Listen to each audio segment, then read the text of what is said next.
ಓಂ ಶ್ರೀ ಗಣೇಶಾಯ ನಮಃ. ಓಂ ಶ್ರೀ ಗುರುಭ್ಯೋ ನಮಃ.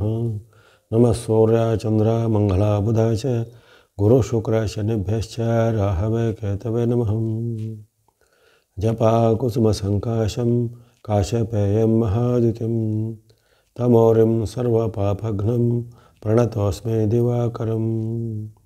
ಉದಯೇ ಬ್ರಹ್ಮರೂಪೋಯಂ ಮಧ್ಯಾಹ್ನೇ ತೋ ಮಹೇಶ್ವರಃ ಹಸ್ತಕಾಲೇ ಸ್ವಯಂ ವಿಷ್ಣು ತ್ರಯಮೂರ್ತಿ ದಿವಾಕರಃ. ಓಂ ಶ್ರೀ ಸವಿತಾ ಸೂರ್ಯನಾರಾಯಣಾಯ ನಮಃ. ನಮಸ್ತೆ. ಆಸ್ಟ್ರೋ ಆಚಾರ್ಯ ಗುರೂಜಿ ವಾಹಿನಿಗೆ ತಮಗೆಲ್ಲರಿಗೂ ಆದರದ ಸ್ವಾಗತ. ವಾಹಿನಿಯಿಂದ ನಿರಂತರ ವೀಕ್ಷಿಸಿ ಪ್ರೋತ್ಸಾಹಿಸಿ ಸಬ್ಸ್ಕ್ರೈಬ್ ಮಾಡಿರುವಂಥ ತಮಗೆಲ್ಲರಿಗೂ ಅನಂತ ಧನ್ಯವಾದಗಳನ್ನು ಸಲ್ಲಿಸುತ್ತಾ ಇವತ್ತಿನ ವಿಶೇಷ ಕಾರ್ಯಕ್ರಮ ರವಿಯ ತುಲಾ ಪ್ರವೇಶದ ಒಂದು ವಿಶ್ಲೇಷಣೆಗೆ ಸ್ವಾಗತ. ಸೂರ್ಯ, ರವಿ, ಭಾನು, ಭಾಸ್ಕರ ಎಂದು ಕರೆಯಲ್ಪಡುವಂತಹ ಲೋಕಚಕ್ಷು ಮತ್ತು ಗ್ರಹೇಶ್ವರ ಅಥವಾ ಗ್ರಹಗಳಿಗೆ ಅಧಿಪತಿಯಾದಂತಹ ಸೂರ್ಯನ ಚಲನೆ ಪ್ರತಿ ತಿಂಗಳಿಗೊಮ್ಮೆ ರಾಶಿ ಪರಿವರ್ತನೆ ಆಗುವಂಥದ್ದು. ಅದನ್ನು ಆಯಾ ಒಂದು ಸೌರಮಾನದ ಮಾಸದ ಹೆಸರಿನಲ್ಲಿ ಕರೆಯಲ್ಪಡುತ್ತದೆ. ಸೂರ್ಯನು ಈಗ ತುಲಾ ರಾಶಿಗೆ ಪ್ರವೇಶಿಸುವಂಥದ್ದು ತುಲಾ ಸಂಕ್ರಮಣ, ತುಲಾ ಸಂಕ್ರಾಂತಿ ಎಂದು ಕರೆಯಲ್ಪಡುವಂಥದ್ದು. ಪ್ರತಿ ತಿಂಗಳು ಈ ನಮ್ಮ ಕಾಲ್ಪನಿಕವಾದ ರಾಶಿಚಕ್ರ ಅಂತ ಹೇಳ್ತೇವೆ. ರಾಶಿಚಕ್ರ ಅಂದರೆ ಅಲ್ಲಿ ವಾಸ್ತವವಾಗಿ ರಾಶಿಚಕ್ರಗಳು ಇರದೇ ಇದ್ದರೂ ನಮ್ಮ ಈ ಜ್ಯೋತಿರ್ಗಣನೆಗೆ ಅಂದರೆ ಈ ಗ್ರಹಗಳ ಒಂದು ಚಲನೆಗೆ ಆಗು ಹೋಗುಗಳಿಗೆ ಒಂದು ಕಾಲ್ಪನಿಕವಾದ ದೃಶ್ಯಾರ್ಧ ಚಕ್ರ ಅಥವಾ ರಾಶಿಚಕ್ರ ಎಂದು ಅದನ್ನು ನಾವು ಗುರುತಿಸಲ್ಪಟ್ಟು ಅಲ್ಲಿ ಸೂರ್ಯನ ಒಂದು ಪ್ರಭಾವಗಳಿಗಳು, ಸೂರ್ಯನ ಒಂದು ಕಿರಣಗಳು ಆಯಾ ರಾಶಿಚಕ್ರದ ಮೇಲೆ ತನ್ನ ಪ್ರಭಾವವನ್ನು ಬೀರುವಂಥದ್ದು. ಅದಕ್ಕೆ ಅನುಗುಣವಾಗಿ ಈ ಜ್ಯೋತಿಷ್ಯದಲ್ಲಿ, ಖಗೋಳದಲ್ಲಿ ಆಗುವಂಥ ಹವಾಮಾನದ ಬದಲಾವಣೆ ಇರ್ಬೋದು, ಜೊತೆಗೆ ಜನರ ಮನಸ್ಸಿನಲ್ಲಿ ಆಗುವಂಥ ಮಾನಸಿಕವಾದ ಬದಲಾವಣೆ ಇರ್ಬೋದು. ಅದೇ ರೀತಿ ಸಾರ್ವತ್ರಿಕವಾಗಿ ಪ್ರಪಂಚದಾದ್ಯಂತ ಆಗುವಂಥ ಪರಿವರ್ತನೆಗಳು ಆಯಾ ಮಾಸದಲ್ಲಿ ಹಿಂದಿನ ಜ್ಯೋತಿಷ್ಯ ಶಾಸ್ತ್ರದಲ್ಲಿ ವಿಶದವಾಗಿ ಉಲ್ಲೇಖ ಮಾಡಿದ್ದಾರೆ. ಹಾಗಿರುವಾಗ ಈ ರವಿ ಈ ಬಾರಿ ಅಲ್ಲಿ ತನ್ನ ಕನ್ಯಾ ವಾಸವನ್ನು ಮುಗಿಸಿ ತುಲಾ ರಾಶಿಗೆ ಪ್ರವೇಶಿಸುವಂಥ ಘಟನೆ ಅಕ್ಟೋಬರ್ 17ರಂದು ಶುಕ್ರವಾರ ಸುಮಾರು ಮಧ್ಯಾಹ್ನದ ಹೊತ್ತಿಗೆ 1:35 ಅಲ್ಲಿ ರವಿಯ ರಾಶಿ ಪರಿವರ್ತನೆ ಆಗುತ್ತೆ. ತುಲಾ ರಾಶಿಗೆ ಪ್ರವೇಶ ಆಗುವಂಥದ್ದು ಆಶ್ವೀಜ ಬಹುಳ ಏಕಾದಶಿ ಎಂದು ಅಲ್ಲಿ ಈ ವಿಶೇಷವಾಗಿ ಸೂರ್ಯನ ಪರಿವರ್ತನೆ ಆಗುತ್ತೆ. ಮುಂದೆ 1 ತಿಂಗಳ ಕಾಲ ಅಂದರೆ ನವೆಂಬರ್ 16ರವರೆಗೂ ಸೂರ್ಯನು ಅಲ್ಲಿ ತುಲಾ ರಾಶಿಯಲ್ಲಿರ್ತಾನೆ. ಪ್ರತಿ ತಿಂಗಳು ಈ ಸೂರ್ಯನ ರಾಶಿ ಪರಿವರ್ತನೆ ಆಗುತ್ತದೆ. ಸೌರಮಾನದ ಕಾಲಗಣನೆಯಲ್ಲಿ ಇದು ಮಹತ್ವವಾದ ಒಂದು ಘಟನೆ. ಹಾಗೂ ಸೌರಮಾನದ ವಿಶೇಷವಾದ ಹಬ್ಬ ಹರಿದಿನಗಳ ಆಚರಣೆಗಳಲ್ಲೂ ಈ ಸಂಕ್ರಾಂತಿಗೆ, ಒಂದೊಂದು ತಿಂಗಳ ಸಂಕ್ರಾಂತಿಗೆ ಬಹಳ ಮಹತ್ವಗಳಿರ್ತವೆ. ನಮ್ಮ ಭೂಮಂಡಲದ ವ್ಯವಸ್ಥೆಯು ಆ ಸೌರವ್ಯೂಹ ಅಂತ ವ್ಯವಸ್ಥೆಯಲ್ಲಿ ನಾವು ಇದ್ದೇವೆ. ಭೂಮಿ ಒಂದು ಆ ಸೂರ್ಯನ ಸುತ್ತ ತಿರುಗುವಂಥ ಒಂದು ಗ್ರಹವಾಗಿ ಪರಿವರ್ತನೆಗೊಳ್ಳುವಂಥದ್ದು. ಆ ಭೂನಿವಾಸಿಗಳಿಗೆ ಶಕ್ತಿ ಮೂಲನೇ ಸೂರ್ಯ, ಭೂನಿವಾಸಿಗಳಿಗೆ ಆತ್ಮ ಸ್ವರೂಪನೇ ಸೂರ್ಯ. ಧರ್ಮ, ಸತ್ಯ, ನ್ಯಾಯ ಜೊತೆಗೆ ವಿವಿಧ ರೀತಿಯ ಶಕ್ತಿ ಮೂಲಗಳನ್ನು ಸೂರ್ಯ ಭಗವಂತನು ಕರುಣಿಸುತ್ತಾನೆ.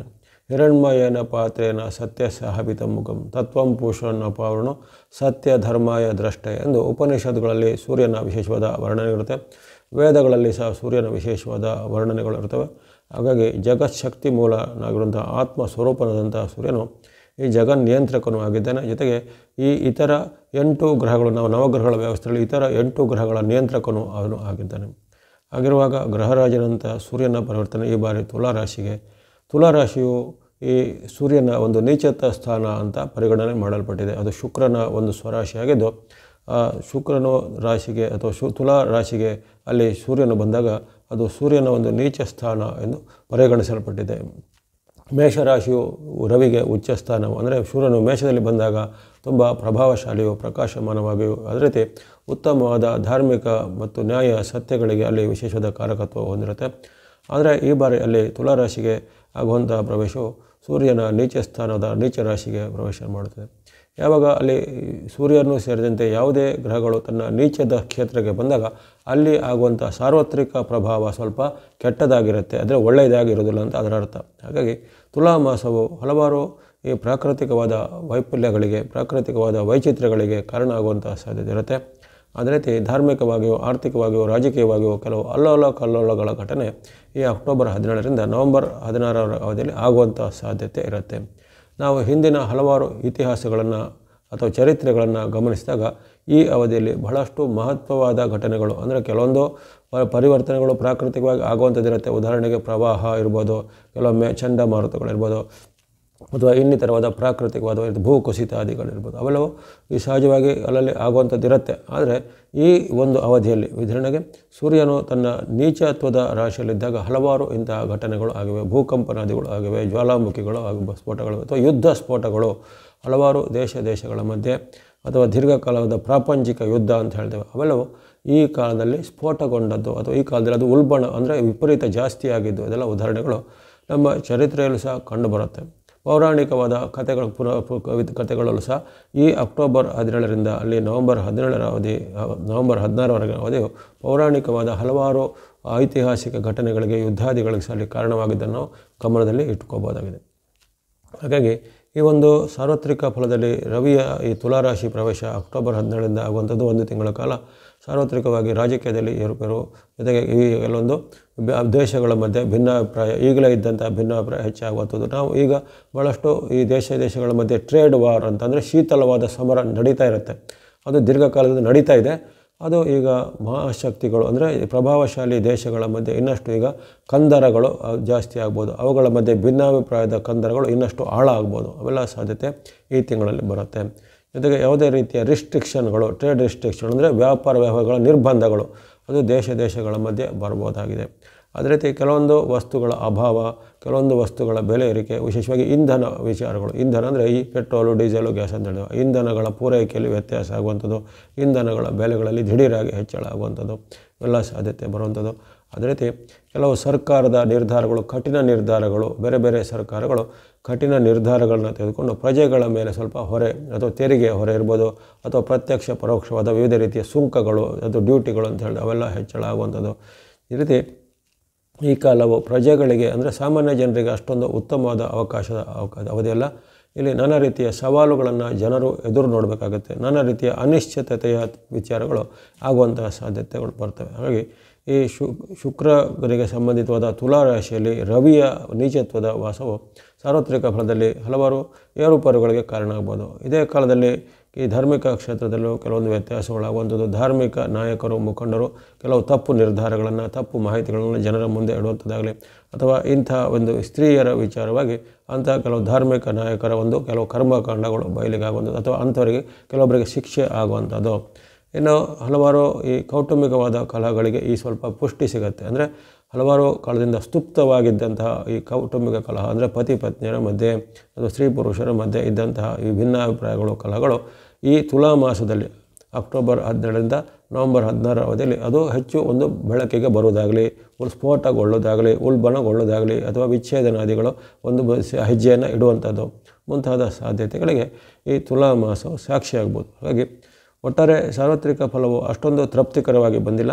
ಸಾರ್ವತ್ರಿಕ ಫಲದಲ್ಲಿ ಇಂಥ ಒಂದು ಏರುಪೇರುಗಳು ಯಾವುದೇ ರಾಶಿ ಭೇದ ಇಲ್ಲದೆ ಆಗ್ಬೋದು. ಜೊತೆಗೆ ಪ್ರಪಂಚದಲ್ಲಿ ಆಗುವಂಥ ಕೆಲವು ಪ್ರಾಕೃತಿಕ ವೈಫಲ್ಯಗಳಿಗೂ ಇದು ಸಾಕ್ಷಿ ಆಗ್ಬೋದು. ಉದಾಹರಣೆಗೆ ಅಲ್ಲಿ ನೀರಿನಿಂದ ಆಗುವಂಥ ಕೆಲವು ದುರಂತಗಳಿರ್ಬೋದು, ಭೂಕಂಪನಾದಿಗಳಿರ್ಬೋದು, ಭೂಕುಸಿತ, ಅಥವಾ ಕೆಲವೊಂದು ಬಿಸಿ ಗಾಳಿ ಕೆಲವೊಂದು ಭಾಗದಲ್ಲಿ, ಅಥವಾ ಕೆಲವೊಂದು ಭಾಗದಲ್ಲಿ ಚಳಿ ಗಾಳಿ ಅಂದರೆ ವಿರುದ್ಧವಾದ ಘಟನೆಗಳು. ಒಂದು ಭಾಗದಲ್ಲಿ ಅಲ್ಲಿ ಬಿಸಿ ಗಾಳಿಯ ಪ್ರಭಾವ ಅಥವಾ ಬಂದರೆ ಉಷ್ಣ ಮಾರುತದ ಬಂದರೆ, ಇನ್ನೊಂದು ಯಾವುದೇ ಭಾಗದಲ್ಲಿ ಪ್ರಪಂಚದಲ್ಲಿ ಶೀತ ಮಾರುತದಿಂದ ಆಗುವಂಥ ಅಪಾರ ನಷ್ಟ ಕಷ್ಟಗಳು, ಇವೆಲ್ಲವೂ ಅಲ್ಲಿ ಪರಸ್ಪರ ವಿರುದ್ಧವಾದ ಘಟನೆಗಳು ಪ್ರಪಂಚದಲ್ಲಿ ಅನೇಕ ವರದಿ ಆಗ್ಬೋದಾಗಿದೆ. ಇವೆಲ್ಲವೂ ಸಾರ್ವತ್ರಿಕ ಫಲ. ಇನ್ನು ಸಾರ್ವತ್ರಿಕ ಫಲದ ಬಳಿಕ ರಾಶಿಗಳ ಮೇಲೆ ಚಿಂತನೆ ಮಾಡಬೇಕಾದ್ರೆ, ರಾಶಿಗಳ ಮೇಲೆ ರವಿ ತನ್ನ ಯಾವುದೇ ಗೋಚಾರದಲ್ಲಿ ಕೇವಲ 4 ರಾಶಿಗಳಿಗೆ ಸೂರ್ಯನ ಗೋಚಾರ ಉತ್ತಮ ಫಲ ಕೊಡುತ್ತೆ. ಉಳಿದ 4 ರಾಶಿಗಳಿಗೆ ಅಲ್ಲಿ ಮಿಶ್ರ ಫಲ ಬರುತ್ತೆ. ಮತ್ತು 4 ರಾಶಿಗಳಿಗೆ ಸ್ವಲ್ಪ ಸಂಕಷ್ಟ ಫಲ ಅಥವಾ ಅನೇಕ ರೀತಿಯ ಅಡ್ಡ ಪರಿಣಾಮಗಳು ಬರ್ತವೆ. ಹಾಗಾಗಿ ಇಲ್ಲಿ ನಾವು ಒಂದೊಂದಾಗಿ ರಾಶಿಗಳ ಮೇಲಿನ ಪ್ರಭಾವವನ್ನು ಈಗ ಗಮನಿಸಿಕೊಳ್ಳೋಣ. ಮೊದಲಿಗೆ ಮೇಷರಾಶಿ. ಮೇಷರಾಶಿಗೆ ನಿಮ್ಮ ರಾಶಿಯಿಂದ ಸಪ್ತಮದ ಒಂದು ಮನೆಯಲ್ಲಿ ಆಗುವಂಥ, ನಿಮ್ಮ ರಾಶಿಯಿಂದ 7ನೇ ಮನೆಯಾದಂಥ ತುಲಾದಲ್ಲಿ ಆಗುವ ಘಟನೆ. ಹಾಗಾಗಿ ಸಪ್ತಮದ ಒಂದು ಸ್ಥಾನವು ಈ ಒಂದು ಸೂರ್ಯನಿಗೆ ಭಾಳಷ್ಟು ವಿರುದ್ಧವಾದ ಪರಿಣಾಮವನ್ನು ಕೊಡುವಂಥದ್ದು ಅಥವಾ ಸಂಕಷ್ಟದ ಪರಿಣಾಮವನ್ನು ಕೊಡುವಂಥದ್ದು. ಆಗಲೇ ನಾನು ಹೇಳಿದ್ದೇನೆ, ಈ ಒಂದು ತುಲಾರಾಶಿಯ ನೀಚದ ಕಾಲದಲ್ಲಿ ಹಲವಾರು ಕೌಟುಂಬಿಕ ಕಲಹಗಳಾಗ್ಬೋದು, ಸ್ತ್ರೀ ಪುರುಷರ ಮಧ್ಯೆ, ಪತಿ ಪತ್ನಿಯರ ಮಧ್ಯೆ ಅಂತ ಹೇಳಿದ್ದೆ, ಅದು ಸಾರ್ವತ್ರಿಕದಲ್ಲಿ. ಆದರೆ ಸಾರ್ವತ್ರಿಕದಲ್ಲಿ ಏನು ಹೇಳಿದ್ದೇನೋ ಅದು ಈಗ ಮೇಷರಾಶಿಯವರಿಗೆ ಸಹ ಸ್ವಂತದಲ್ಲಿ ಸಹ ಅದೇ ಬರ್ತಾ ಇದೆ, ನಿಮ್ಮ ರಾಶಿಯಲ್ಲಿ ಅದೇ ಬರ್ತಾ. ಹಾಗಾಗಿ ಈ ಮೇಷರಾಶಿಗೆ ಸ್ವಲ್ಪ ಈ ಕಾಲದಲ್ಲಿ ಕೌಟುಂಬಿಕ ವಿಚಾರದಲ್ಲಿ ಎಚ್ಚರಿಕೆ ಹೆಜ್ಜೆ ಬೇಕಾಗುತ್ತೆ. ಮನೆಯಲ್ಲಿ ಭಿನ್ನಾಭಿಪ್ರಾಯ, ಪತಿ ಪತ್ನಿಯರ ಮಧ್ಯೆ ಭಿನ್ನಾಭಿಪ್ರಾಯ, ಸಣ್ಣದೇ ಯಾವುದೇ ಒಂದು ಸಣ್ಣ ಪುಟ್ಟ ಕಾರಣಗಳಿಗೆ ಉಂಟಾದ ಜಗಳದ ಕಿಡಿಯು ದೊಡ್ಡ ಜ್ವಾಲೆಯಾಗಿ ಬೆಂಕಿಯಾಗಿ ವ್ಯಾಪನೆ ಆಗುವಂಥ ಸಾಧ್ಯತೆ ಇರುತ್ತೆ. ಜೊತೆಗೆ ಯಾರೋ ಉದ್ಯೋಗದಲ್ಲಿ ಇರ್ತಾರೋ, ವೃತ್ತಿ ಮಾಡ್ತಾಯಿದ್ರು, ಅವರ ಉದ್ಯೋಗ ವೃತ್ತಿಯಲ್ಲಿ ಹಾಗೆ ತುಂಬ ನಾನಾ ರೀತಿಯ ಸವಾಲುಗಳು ಬರ್ಬೋದು. ಮೇಲಾಧಿಕಾರಿಗಳ ಕಿರುಕುಳ, ವಿಶೇಷವಾಗಿ ಸ್ತ್ರೀಯರ ಅಧೀನದಲ್ಲಿ ಇರುವಂತಹ ಪುರುಷ ಉದ್ಯೋಗಿಗಳಿಗೆ ಅಥವಾ ಪುರುಷರ ಅಧೀನದಲ್ಲಿರುವಂಥ ಸ್ತ್ರೀ ಉದ್ಯೋಗಿಗಳಿಗೆ, ಹೀಗಾಗಿ ವಿರುದ್ಧ ಲಿಂಗದವರಿಂದ ಈ ಉದ್ಯೋಗಿಗಳಿಗೆ ಅನೇಕ ರೀತಿಯ ತೊಂದರೆ ಸಂಕಷ್ಟಗಳು ಬರ್ಬೋದು. ಜೊತೆಗೆ ನಿಮ್ಮ ಪರ್ಫಾರ್ಮೆನ್ಸ್ ಅಥವಾ ನಿಮ್ಮ ಏನೋ ನೀವು ಸಾಮರ್ಥ್ಯದ ಬಗ್ಗೆ ಅವರ ಅಸಮಾಧಾನ ವ್ಯಕ್ತಪಡಿಸಿದಾಗಲಿ, ಇತರರು ಮಾಡಿದ ತಪ್ಪನ್ನು ನಿಮ್ಮ ಮೇಲೆ ಹೊರಿಸೋದಾಗಲಿ ಅಥವಾ ನಿಮ್ಮ ಮೇಲೆ ಏನಾದರೂ ಶಿಸ್ತು ಕ್ರಮಗಳನ್ನು ಕೈಗೊಳ್ಳುವಂಥದ್ದು ಇವೆಲ್ಲ ಸಾಧ್ಯತೆ ಬರುತ್ತೆ. ಅದೇ ರೀತಿ ಯಾವುದೇ ಈ ಕೆಲಸ ಕಾರ್ಯಗಳಿಗೆ ಈಗ ಅಲೆದಾಡುವಂಥ ಪರಿಸ್ಥಿತಿ, ಪದೇ ಪದೇ ಹೋದರೂ ಕೆಲಸಗಳು ಆಗದೇ ಇರುವಂಥ ಪರಿಸ್ಥಿತಿ ನಿರ್ಮಾಣ ಆಗ್ಬೋದು. ಆರೋಗ್ಯದಲ್ಲಿ ಹಾಗೆ ಅಷ್ಟೊಂದು ತೃಪ್ತಿಕರವಾಗಿರೋದಿಲ್ಲ. ಈ ತುಲಾ ಮಾಸವು ಮೇಷರಾಶಿಯವರಿಗೆ ಸ್ವಲ್ಪ ವಿರುದ್ಧವಾದ ಅಡ್ಡ ಪರಿಣಾಮವನ್ನು ದೈಹಿಕವಾಗಿ ಕೊಡ್ಬೋದು. ಹವಾಮಾನದಿಂದ ಆಗುವಂತಹ ತೊಂದರೆಗಳು, ಇನ್ನು ಕೆಲವರಿಗೆ ಜಾಯಿಂಟ್ ಪೇನು ಅಥವಾ ಅಸ್ತಮಾ, ಅಲರ್ಜಿ, ಆರ್ಥರೈಟಿಸ್ ಎಲ್ಲ ಇದ್ದಂಥ ಹಿನ್ನೆಲೆ ಉಳ್ಳವರಿಗೆ ಅದು ಈ ಕಾಲದಲ್ಲಿ ಹೆಚ್ಚಳ ಆಗುವಂಥದ್ದು. ಕೆಲವರಿಗೆ ಆಸ್ಪತ್ರೆಗಾಗಿ ಅಲೆದಾಡುವಂಥ ಪರಿಸ್ಥಿತಿಗಳು ನಿರ್ಮಾಣ ಆಗ್ಬೋದು. ಹಾಗಾಗಿ ಇದು ನಿಮ್ಮ ಮನಸ್ಸು, ನಿಮ್ಮ ದೈಹಿಕ ಸ್ಥಿತಿ, ಜೊತೆಗೆ ನಿಮ್ಮ ಆರ್ಥಿಕ ಸ್ಥಿತಿ ಮೂರರ ಮೇಲೂ ಈ ಸೂರ್ಯನ ಅಡ್ಡ ಪರಿಣಾಮ ಬರುತ್ತೆ. ನೀಚತ್ವದಲ್ಲಿರುವಂತಹ ಸೂರ್ಯನು, ಯಾಕಂದರೆ ಆತನು ಉಚ್ಚದಲ್ಲಿದ್ದಾಗ, ನಿಮ್ಮ ರಾಶಿಗೆ ಬಂದಾಗ ಉಚ್ಚದಲ್ಲಿದ್ದಾಗ ನಿಮಗೆ ಒಳ್ಳೆಯದೇ ಕೊಟ್ಟಿದ್ದರೆ, ಈಗ ನಿಮ್ಮ ರಾಶಿಗೆ ವಿರುದ್ಧವಾದ ಸ್ಥಿತಿ ಬರುವಂಥ ನೀಚತ್ವದ ಮನೆಯಲ್ಲಿದ್ದ ಕಾರಣ ನಿಮಗೆ ಈ ಬಾರಿಯ ಸಪ್ತಮದ ಪರಿಣಾಮವು ತುಂಬ ಹೆಚ್ಚಿನ ಅಡ್ಡ ಪರಿಣಾಮಗಳಿಗೆ ಸಾಕ್ಷಿ ಆಗ್ಬೋದು. ನೀವು ಸ್ವಲ್ಪ ಮೈಯೆಲ್ಲ ಕಣ್ಣಾಗಿರಬೇಕು. ಜೊತೆಗೆ ಈ ಹೇಳಿದಂಥ ಕ್ಷೇತ್ರಗಳಲ್ಲಿ ಸ್ವಲ್ಪ ಮುನ್ನೆಚ್ಚರಿಕೆಯನ್ನು ನಿಮ್ಮ ವೃತ್ತಿಯಲ್ಲೂ, ಉದ್ಯೋಗದಲ್ಲೂ, ಶಿಕ್ಷಣದಲ್ಲೂ ಎಲ್ಲದರಲ್ಲೂ ಸ್ವಲ್ಪ ನೀವು ಎಚ್ಚರವಾಗಿ ಇರಬೇಕಾಗತ್ತೆ. ಇನ್ನು ಕೊನೆಗೆ ಹೇಳತಕ್ಕಂಥ ಸೂರ್ಯನಿಗೆ ಸಂಬಂಧಿತವಾದ ಶ್ಲೋಕ ಪ್ರಾರ್ಥನೆ, ದೇವತಾ ಶ್ಲೋಕ ಪ್ರಾರ್ಥನೆಗಳನ್ನು ಈ ಮೇಷರಾಶಿಯವರು ತುಲಾ ಮಾಸದಲ್ಲಿ ಖಂಡಿತ ಆಚರಣೆ ಮಾಡಬೇಕಾಗತ್ತೆ. ಮುಂದೆ ವೃಷಭ ರಾಶಿ. ವೃಷಭ ರಾಶಿಯು ಸೂರ್ಯನಿಂದ ಲಾಭವನ್ನು, ಜಯವನ್ನು ಪಡೆಯುವಂಥ ಮೊದಲನೇ ರಾಶಿ ಆಗಿರುತ್ತೆ. ನಾನು ಹೇಳಿದ್ದೇನೆ ಆಗಲೇ 4 ರಾಶಿಗಳಿಗಷ್ಟೇ ಈ ತುಲಾ ಮಾಸದಲ್ಲಿ ಒಳ್ಳೆಯ ಫಲ ಸಿಗುವಂಥದ್ದು ಅಂತ. ಆ 4 ರಾಶಿಗಳಲ್ಲಿ ಮೊದಲನೇ ರಾಶಿ ವೃಷಭ ರಾಶಿ ಆಗಿರುತ್ತೆ. ವೃಷಭ ರಾಶಿಗೆ ನಿಮ್ಮ ರಾಶಿಯಿಂದ ಷಷ್ಠದಲ್ಲಿ ಅಥವಾ 6ನೇ ಸ್ಥಾನದಲ್ಲಿ ಆಗುವಂಥ ಈ ಪ್ರಕ್ರಿಯೆಯು ನಿಮಗೆ ಅನೇಕ ರೀತಿಯ ಲಾಭಗಳಿಗೆ, ಆದಾಯಗಳಿಗೆ ಕಾರಣ ಆಗ್ಬೋದು. ನಿಮ್ಮ ವ್ಯಾಪಾರ, ವೃತ್ತಿ, ಉದ್ಯೋಗ, ಶಿಕ್ಷಣ ಎಲ್ಲದರ ಕ್ಷೇತ್ರದಲ್ಲಿ ನಿಮಗೆ ಈಗ ತುಂಬ ಅಭಿವೃದ್ಧಿ ಬರುತ್ತೆ. ಅಥವಾ ನೀವು ಏನೇನೋ ಸಾಧನೆ ಮಾಡಬೇಕು ಅನ್ನೋ ಗುರಿಯನ್ನು ತಲುಪಲಿಕ್ಕೆ, ಈಗ ಟಾರ್ಗೆಟ್ ಅಂತ ಹೇಳ್ತೀವಲ್ಲ, ಆ ಟಾರ್ಗೆಟನ್ನು ರೀಚ್ ಆಗಲಿಕ್ಕೆ ನಿಮಗೆ ಸಾಧ್ಯ ಆಗುತ್ತೆ.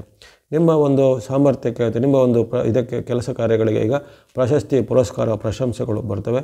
ಸ್ಥಾನಮಾನಗಳು ಕೆಲವರಿಗೆ ಸಿಗುವಂಥದ್ದು, ಪ್ರಮೋಷನ್, ಬಡ್ತಿಗಳು ಸಿಗುವಂಥದ್ದು.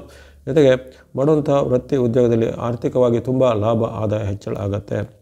ಸ್ವಂತವಾಗಿ ಉದ್ಯಮ, ವ್ಯಾಪಾರ ಮಾಡೋರಿಗೆ ವ್ಯಾಪಾರ, ಉದ್ಯಮದಲ್ಲಿ ಲಾಭ, ಅಥವಾ ಉದ್ಯೋಗ ನಿರತರಿಗೆ ಅವರ ಉದ್ಯೋಗದಲ್ಲಿ ಅವರಿಗೆ ಯಾವುದೇ ಸಿಗಬೇಕಾದ ಸವಲತ್ತುಗಳು, ಸೌಲಭ್ಯಗಳು, ಪ್ರಮೋಷನ್, ಬಡ್ತಿ, ಇನ್ಕ್ರಿಮೆಂಟ್, ಇನ್ಸೆಂಟಿವ್ ಇತ್ಯಾದಿಗಳೆಲ್ಲ ಈಗ ಸಿಗುವಂಥದ್ದು. ಇನ್ನು ಹಲವರಿಗೆ ಅವರ ಕ್ಷೇತ್ರದ ಪರಿಣತಿಗಾಗಿ ಅವರಿಗೆ ವಿಶೇಷವಾದ ಉಡುಗೊರೆ, ಬಹುಮಾನ ಇತ್ಯಾದಿ ಸಿಗುವಂಥದ್ದು. ಸಾರ್ವಜನಿಕ ಮೂಲ ಅಥವಾ ಸರ್ಕಾರಿ ಮೂಲದ ಸಂಸ್ಥೆಗಳಲ್ಲಿ ಯಾವುದೇ ನಿಮಗೆ ಸಿಗಬೇಕಾದ ಸವಲತ್ತುಗಳು ಬೇಗವಾಗಿ ಸಿಗುವಂಥದ್ದು. ಜೊತೆಗೆ ದೂರ ಪ್ರಯಾಣ, ವಿದೇಶ ಪ್ರಯಾಣ ಮಾಡುವಂಥ ಅವಕಾಶ ಒದಗಿ ಬರುವಂಥದ್ದು. ಆರೋಗ್ಯವು ಸಹ ಬಹಳ ಉತ್ತಮವಾಗಿರುವಂಥದ್ದು. ಮನಸ್ಸಲ್ಲಿ ಖುಷಿ ಕೊಡುವಂಥ ಘಟನೆಗಳು ನಿರಂತರವಾಗಿ ಜರುಗುತ್ತೆ. ಮನೆಯಲ್ಲಿಯೂ ಶುಭ ಕಾರ್ಯದ ವಾತಾವರಣ, ಕೌಟುಂಬದಲ್ಲೂ ಉತ್ತಮವಾದ ಬಾಂಧವ್ಯ ಇರುತ್ತೆ. ಹಾಗಾಗಿ ತನು ಮನ ಧನಕ್ಕೂ ನಿಮಗೆ ಸೂರ್ಯ ಭಗವಂತರ ಆಶೀರ್ವಾದ ಈ ತಿಂಗಳು ಪೂರ್ತಿ, ಅಂದರೆ ತುಲಾ ಮಾಸದ ಪೂರ್ತಿ ಅಕ್ಟೋಬರ್ 12ರಿಂದ ನವೆಂಬರ್ 16ರ ಅವಧಿಯಲ್ಲಿ ಸಿಗಲಿದೆ.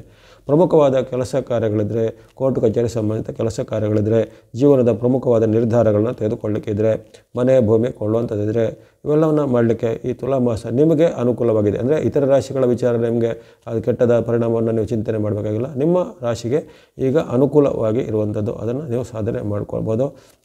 ಅಲ್ಲದೆ ಸ್ತ್ರೀಯರು, ಮಹಿಳೆಯರು, ಗೃಹಿಣಿಯರು ಸಹ ಮನೆಯಲ್ಲಿ ಈಗ ನೆಮ್ಮದಿಯ ವಾತಾವರಣ ಇರುವಂಥದ್ದು. ಹಾಗಾಗಿ ಅನೇಕ ಶುಭ ಫಲಗಳನ್ನು ಪಡೆಯುವಂಥ, ಸೂರ್ಯನ ಭಗವಂತನ ಆಶೀರ್ವಾದ ಪಡೆಯುವಂಥ ಮೊದಲನೇ ರಾಶಿ ವೃಷಭ ರಾಶಿ. ಆಸಕ್ತಿ ಇದ್ದರೆ ಕೊನೆಗೆ ಹೇಳತಕ್ಕಂಥ ಸೂರ್ಯ ಅಥವಾ ಸೂರ್ಯನಿಗೆ ಸಂಬಂಧಿಸಿದ ದೇವತಾ ಶ್ಲೋಕ ಪ್ರಾರ್ಥನೆ ನೀವು ಸಹ ಹೇಳ್ಬೋದಾಗಿದೆ. ಮುಂದೆ ಮಿಥುನ ರಾಶಿ. ಮಿಥುನ ರಾಶಿಗೆ ನಿಮ್ಮ ರಾಶಿಯಿಂದ ಪಂಚಮದಲ್ಲಿ, ಅಂದರೆ 5ನೇ ಮನೆಯಲ್ಲಿ ಆಗುವಂಥ ಘಟನೆ. ಅಲ್ಲಿ ತುಲಾ ಸಂಧಿತವಾದಂಥ ಈ ಘಟನೆಯು ಮಿಥುನ ರಾಶಿಗೆ ವಿರುದ್ಧವಾದ ಪರಿಣಾಮವನ್ನು ಕೊಡುತ್ತದೆ.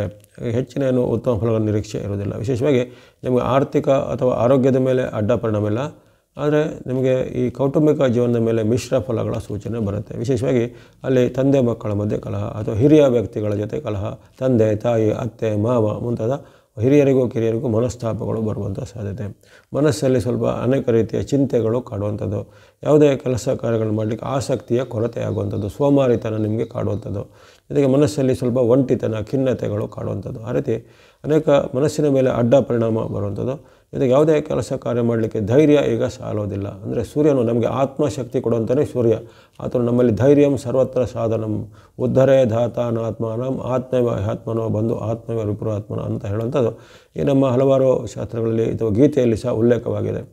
ಹಾಗಾಗಿ ಸೂರ್ಯ ಆತ್ಮ ಜಗತ್ತಸ್ತು ಜಶ್ಚ ಅಂದರೆ ಆತ್ಮಸ್ವರೂಪನಾದಂಥ ಸೂರ್ಯನು ನಿಮಗೆ ಈಗ ಅಲ್ಲಿ ನಿಮಗೆ ಇಲ್ಲಿ ಭಯವನ್ನು ಮನಸ್ಸಲ್ಲಿ ಸ್ವಲ್ಪ ಆತಂಕ ಚಿಂತೆಯನ್ನು ಉಂಟು ಮಾಡುವಂಥ ಸ್ಥಾನದಲ್ಲಿರೋ ಕಾರಣ ನಿಮಗೆ ಯಾವುದೇ ಕೆಲಸ ಕಾರ್ಯಗಳು ಮಾಡಲಿಕ್ಕೆ ನಿಮ್ಮದೇ ಭಯ ಉಂಟಾಗುತ್ತೆ, ಅಥವಾ ನಿಮಗೆ ಆತ್ಮಬಲದ ಕೊರತೆ ಆಗುತ್ತೆ. ಜೊತೆಗೆ ಹಿನ್ನಡೆಯ ಭೀತಿ, ಹಿಂಜರಿಕೆ ಅಂತ ಹೇಳ್ತೀವಲ್ಲ, ಆ ಹಿಂಜರಿಕೆ ನಿಮ್ಮಲ್ಲಿ ಬರುತ್ತೆ. ಹಾಗಾಗಿ ಅವೆಲ್ಲವನ್ನ ಮನೋನಿಯಂತ್ರಣ ಮಾಡ್ಕೋಬೇಕು. ಅಲ್ಲದೆ ಯಾವುದೇ ರೀತಿಯ ಕಲಹಗಳಿಗೆ ವಾಗ್ವಾದಗಳಿಗೆ ನೀವು ಎಡೆಯಾಗದಂತೆ ನೋಡಬೇಕು. ಮನೆಯಲ್ಲೂ ಬರ್ಬೋದು ಕಲಹ, ವೃತ್ತಿ ಜಾಗದಲ್ಲೂ ಬರ್ಬೋದು, ಅಥವಾ ಸಾರ್ವಜನಿಕ ಪ್ರದೇಶದಲ್ಲೂ ಬರ್ಬೋದು. ಹಾಗಾಗಿ ಯಾವುದೇ ರೀತಿಯ ಸಣ್ಣ ಪುಟ್ಟ ವಿಚಾರಗಳಿಗೆ ಕಲಹ ವಾಗ್ವಾದ ಮಾಡದಂತೆಯೂ ಮನಸ್ಸಲ್ಲಿ ಉಂಟಾಗುವಂಥ ನೆಗೆಟಿವ್ ವಿಚಾರಗಳಂದರೆ ಋಣಾತ್ಮಕ ವಿಚಾರಗಳನ್ನು ಇನ್ನಷ್ಟು ನೀವು ಉಲ್ಬಣವಾಗದಂತೆ ಎಚ್ಚರಿಕೆಯನ್ನು ಗಮನಿಸಬೇಕು. ಆಸಕ್ತಿ ಇದ್ದರೆ ಕೊನೆಗೆ ಹೇಳ್ತಕ್ಕಂಥ ರವಿ ಅಥವಾ ಸೂರ್ಯನಿಗೆ ಸಂಬಂಧಪಟ್ಟಂಥ ದೇವತಾ ಶ್ಲೋಕ ಪ್ರಾರ್ಥನೆ ನೀವು ಖಂಡಿತ ಮಾಡಿದರೆ ಒಳ್ಳೆಯದಾಗುತ್ತೆ ಈ ಮಿಥುನ ರಾಶಿಯವರು. ಇನ್ನು ಕರ್ಕಾಟಕ ರಾಶಿಗೆ ನಿಮ್ಮ ರಾಶಿಯಿಂದ ಚತುರ್ಥದಲ್ಲಿ 4ನೇ ಮನೆಯಲ್ಲಿ ಒಂದು ಮಿಶ್ರ ಫಲಗಳ ಸೂಚನೆ ಬರುತ್ತೆ. ಅಲ್ಲಿ ನಿಮಗೆ ವಿಶೇಷವಾಗಿ ನಿಮ್ಮ ಬಾಂಧವ್ಯದ ಮೇಲೆ ಮತ್ತು ಆರೋಗ್ಯದ ಮೇಲೆ ಸ್ವಲ್ಪ ಎಚ್ಚರಿಕೆ ಹೆಚ್ಚಬೇಕು. ಬಾಂಧವ್ಯದಲ್ಲಿ ಅಂದರೆ ನಿಮಗೆ ಈ ತಂದೆ ತಾಯಿ ಬಾಂಧವ್ಯ, ಹೆಂಡತಿ ಮಕ್ಕಳ ಬಾಂಧವ್ಯ, ಬಂಧುಗಳ ಜೊತೆ ಬಾಂಧವ್ಯ, ಯಾರ ಬಾಂಧವ್ಯ ಇರ್ಬೋದು, ಹಾಗೆ ಬಂಧುಗಳ ಜೊತೆಗೆ ಸಹ ಬಾಂಧವ್ಯ ಸಹ ಕೊರತೆ ಬರುವಂಥದ್ದು, ಅತೃಪ್ತಿ ಕಾಡುತ್ತೆ, ಹತಾಶೆ ಕಾಡೋದು, ಅಥವಾ ಅವರು ನಿಮ್ಮ ವಿರುದ್ಧವಾಗಿ ಏನೋ ಮಾತನಾಡೋದು, ನೀವು ಅವರ ವಿರುದ್ಧವನ್ನು ಮಾತನಾಡುವಂಥದ್ದು, ಜೊತೆಗೆ ಇನ್ನು ನಿಮ್ಮ ಮೇಲೆ ಯಾರೋ ಕಂಪ್ಲೇಂಟು ದೂರುಗಳನ್ನು ದಾಖಲು ಮಾಡೋದು ಇತ್ಯಾದಿ ಎಲ್ಲ ಆಗುತ್ತೆ. ಹಾಗಾಗಿ ನಿಮ್ಮ ವೈಯಕ್ತಿಕ ಜೀವನದ ಮೇಲೆ ಮನಸ್ಸಿನ ಮೇಲೆ ಸ್ವಲ್ಪ ಅಡ್ಡ ಪರಿಣಾಮ ಕಟಕ ರಾಶಿಗೆ ಚತುರ್ಥದ ಸ್ಥಾನದಲ್ಲಿ ಬರ್ಬೋದು. ಜೊತೆಗೆ ಈ ಕಾಲದಲ್ಲಿ ನಿದ್ರಾಹೀನತೆ, ನಿದ್ದೆ ಸ್ವಲ್ಪ ಕಡಿಮೆ ಆಗುವಂಥದ್ದು, ಜೊತೆಗೆ ಯಾವುದೇ ಒಂದು ಕಾರ್ಯದಲ್ಲಿ ಈಗ ಸ್ಥಿರತೆ ಕಡಿಮೆ ಆಗುತ್ತೆ, ಮನಸ್ಸಲ್ಲಿ ಸ್ಥಿರತೆ ಕಡಿಮೆ, ಅಸ್ಥಿರತೆ ಕಾಡುವಂಥದ್ದು, ಅಂದರೆ ಸುಖನಾಶ ಅಂತ ಹೇಳ್ತಾರೆ. ಸುಖನಾಶ ಅಂದರೆ ಯಾವುದರಲ್ಲೂ ನಿಮಗೆ ಈಗ ಒಂದು ಕರೆಕ್ಟಾಗಿ ಸ್ಟೆಬಿಲಿಟಿ ಬರುವಂಥ ಸ್ಥಿತಿಗಳು ಬರೋದಿಲ್ಲ. ಪ್ರತಿಯೊಂದರಲ್ಲೂ ಏನಾದರೂ ಒಂದು ಕೊರತೆ, ಪ್ರತಿಯೊಂದರಲ್ಲೂ ಏನಾದರೂ ಒಂದು ಆತಂಕ ಅಡ್ಡಿತಡೆಗಳು ಬರುವಂಥದ್ದು, ಕೆಲಸ ಕಾರ್ಯಗಳಲ್ಲಿ ವಿಘ್ನಗಳು ಬರುವಂಥದ್ದು. ಈ ರೀತಿ ಚಿಂತೆ ಜಾಸ್ತಿ ಆದಾಗ ಮನುಷ್ಯನಿಗೆ ಅಲ್ಲಿ ನಿದ್ದೆ ಬರುವಂಥದ್ದು ಕಡಿಮೆ ಆಗುತ್ತೆ. ಹಾಗೆ ನಿದ್ರಾಹೀನತೆ ಕಾಡುವಂಥದ್ದು, ಜೊತೆಗೆ ಅವಮಾನಕರ ಘಟನೆ ನಿಮಗೆ ಮನೆಯಲ್ಲಿಯೂ ಅಥವಾ ವೃತ್ತಿ ಜಾಗದಲ್ಲೂ ಅವಮಾನಕರ ಘಟನೆ ಆಗುತ್ತೆ. ಹಾಗಾಗಿ ಈ ಕಾಲದಲ್ಲಿ ನೀವು ಮನೋನಿಯಂತ್ರಣ, ಮಾತು ನಿಯಂತ್ರಣ ಮಾಡಬೇಕಾಗತ್ತೆ.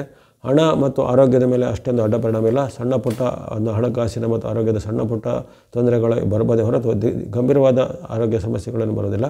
ಆದರೆ ವೈಯಕ್ತಿಕ ಮತ್ತು ಮನಸ್ಸಿನ ಮೇಲೆ ಸ್ವಲ್ಪ ಅಡ್ಡ ಪರಿಣಾಮ ಇರುತ್ತೆ. ಹಾಗಾಗಿ ನೀವು ಮಾತು, ನಡವಳಿಕೆ, ಜೊತೆಗೆ ಇತರ ಜೊತೆಗೆ ನಿಮ್ಮ ಬಾಂಧವ್ಯ ಇದನ್ನು ಸ್ವಲ್ಪ ಗಟ್ಟಿಯಾಗಿ ಸರಿಯಾಗಿ ಇಟ್ಕೋಬೇಕಾಗತ್ತೆ ಕಟಕದವರು. ಕೊನೆಗೆ ಹೇಳ್ತಕ್ಕಂಥ ಸೂರ್ಯನಿಗೆ ಸಂಬಂಧಿತ ಶ್ಲೋಕ, ದೇವತಾ ಪ್ರಾರ್ಥನೆ ಮಾಡಬೇಕಾಗತ್ತೆ. ಮುಂದೆ ಸಿಂಹರಾಶಿ. ಇಲ್ಲಿ ಸೂರ್ಯ ಭಗವಂತರ ಆಶೀರ್ವಾದ ಪಡೆಯುವಂತಹ 2ನೇ ರಾಶಿ ಸಿಂಹರಾಶಿ. ಮೊದಲನೇದು ವೃಷಭ ರಾಶಿಯಾಗಿ ಹೊರಹೊಮ್ಮಿದೆ. ಈಗ ನಿಮ್ಮ ರಾಶಿಯಿಂದ ತೃತೀಯ ಅಥವಾ 3ನೇ ಮನೆಯಲ್ಲಿ ಆಗುವಂಥ ಸೂರ್ಯನ ರಾಶಿ ಪರಿವರ್ತನೆ ಸಿಂಹರಾಶಿಗೆ ಈ ಒಂದು ತುಲಾ ಮಾಸವು ಅದ್ಭುತವಾದ ಉತ್ತಮ ಪರಿಣಾಮವನ್ನು ಕೊಡಲಿದೆ. ನಿಮಗೆ ರಾಶಿ ಅಧಿಪತಿನೇ ಸೂರ್ಯ ಭಗವಂತರು, ಅಂದರೆ ಸಿಂಹರಾಶಿಗೆ ಸೂರ್ಯ ಅಧಿಪತಿ. ಹಾಗಾಗಿ ಸೂರ್ಯ ಭಗವಂತನ ವಿಶೇಷವಾದ ಆಶೀರ್ವಾದ, ನಿಮ್ಮ ರಾಶಿಯಾಧಿಪತಿಯ ಆಶೀರ್ವಾದ ನಿಮಗೆ ಆರೋಗ್ಯವನ್ನು, ಜಯವನ್ನು, ಕೀರ್ತಿಯನ್ನು, ಲಾಭವನ್ನು ಕೊಡಲಿದೆ. ಜೊತೆಗೆ ತನು ಮನ ಧನಗಳ ಒಂದು ವಿಶೇಷವಾದ ಉತ್ತಮ ಫಲಕ್ಕೆ ಸೂರ್ಯ ಭಗವಂತರು ಈಗ ಈ ತಿಂಗಳಲ್ಲಿ ಆಶೀರ್ವಾದ ಮಾಡ್ತಾರೆ. ಇಷ್ಟಾರ್ಥ ಸಿದ್ಧಿ ಆಗುತ್ತೆ. ಭೂಮಿ ಮನೆ ಕೊಳ್ಳುವಂಥ ಯೋಗ ಕೆಲವರಿಗೆ ಬರ್ಬೋದು, ಯಂತ್ರ ವಾಹನ ಕೊಳ್ಳುವಂಥ ಅವಕಾಶಗಳು ಬರ್ಬೋದು, ಮಾಡುವಂಥ ಉದ್ಯೋಗದಲ್ಲಿ ಪ್ರಗತಿ ಆಗುವಂಥದ್ದು, ಉದ್ಯೋಗ ಹುಡುಕೋರಿಗೆ ಉದ್ಯೋಗ ಸಿಗುವಂಥದ್ದು, ಸರ್ಕಾರದ ಹುದ್ದೆ, ಸರ್ಕಾರದ ಉದ್ಯೋಗಗಳು ಸಿಗುವಂಥದ್ದು, ಅಥವಾ ಸರ್ಕಾರ ಮೂಲ ಕೋರ್ಟ್ ಕಚೇರಿ ಮೂಲಕ ಕೆಲಸ ಕಾರ್ಯಗಳು ನಿಮಗೆ ಜಯ ನಿಮಗೆ ಸಿಗುವಂಥದ್ದು, ಕೌಟುಂಬಿಕ ವಿವಾದಗಳಿದ್ರೆ ಬಗೆಹರಿಯುವಂಥದ್ದು, ಆಸ್ತಿ ವಿವಾದಗಳಿದ್ರೆ ಪರಿಹಾರ ಆಗುವಂಥದ್ದು. ಈ ರೀತಿ ಹಲವಾರು ದೀರ್ಘಕಾಲದ ಸಮಸ್ಯೆಗಳೆಲ್ಲ ಈಗ ಪರಿಹಾರ ಆಗುತ್ತವೆ.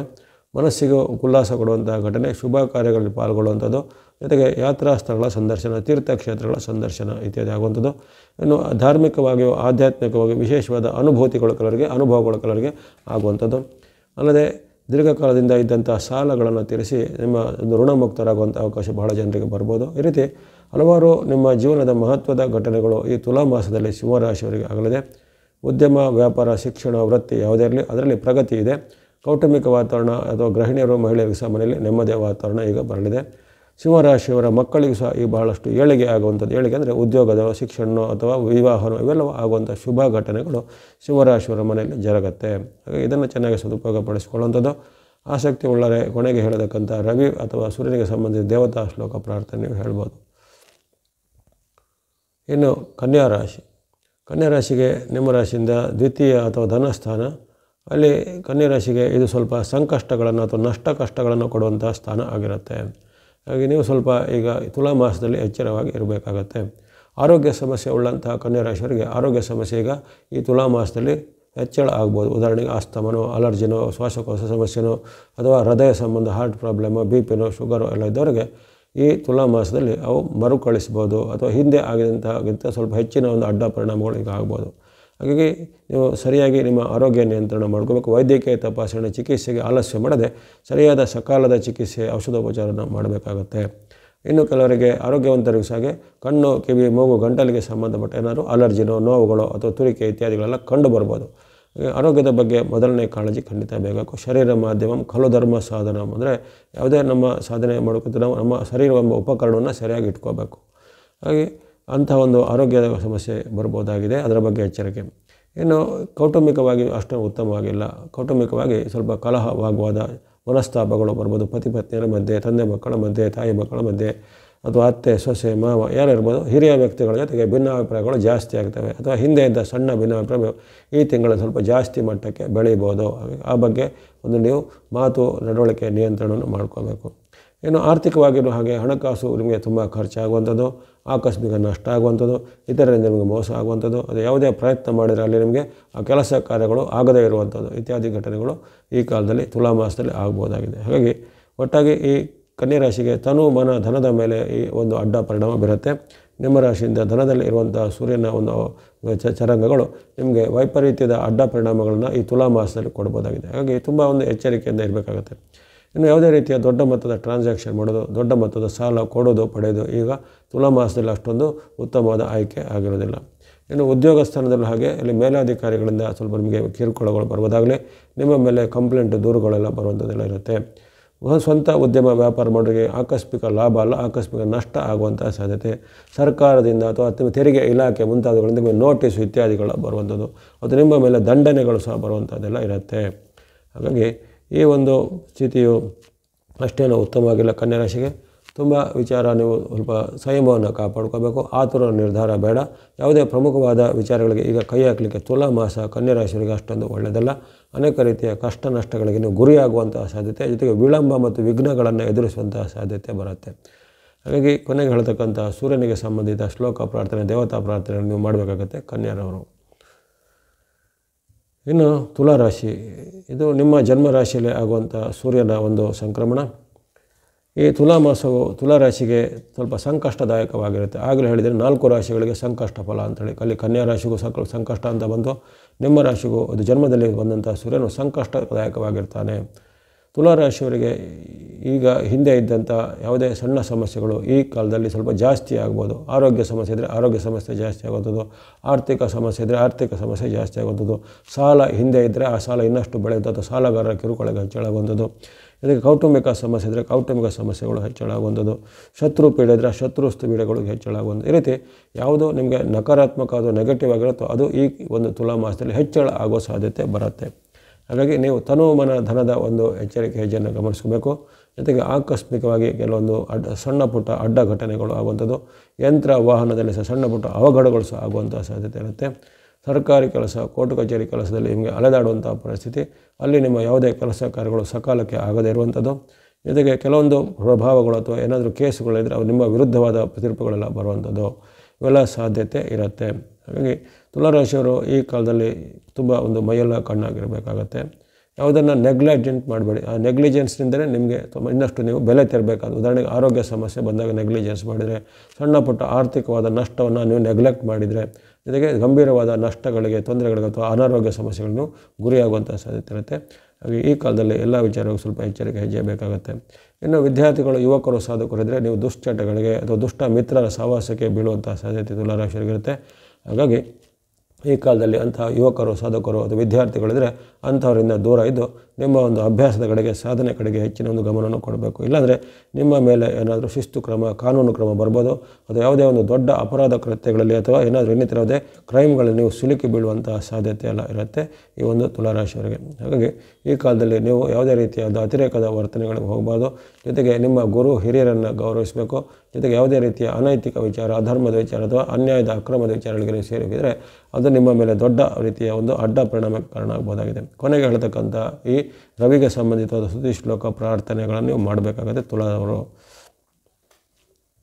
ಇನ್ನು ವೃಶ್ಚಿಕ ರಾಶಿ, ವೃಶ್ಚಿಕ ರಾಶಿಗೆ ಈ ಒಂದು ಸೂರ್ಯನ ಅಡ್ಡ ಪರಿಣಾಮ ಸ್ವಲ್ಪ ಜಾಸ್ತಿನೇ ಇರುತ್ತೆ.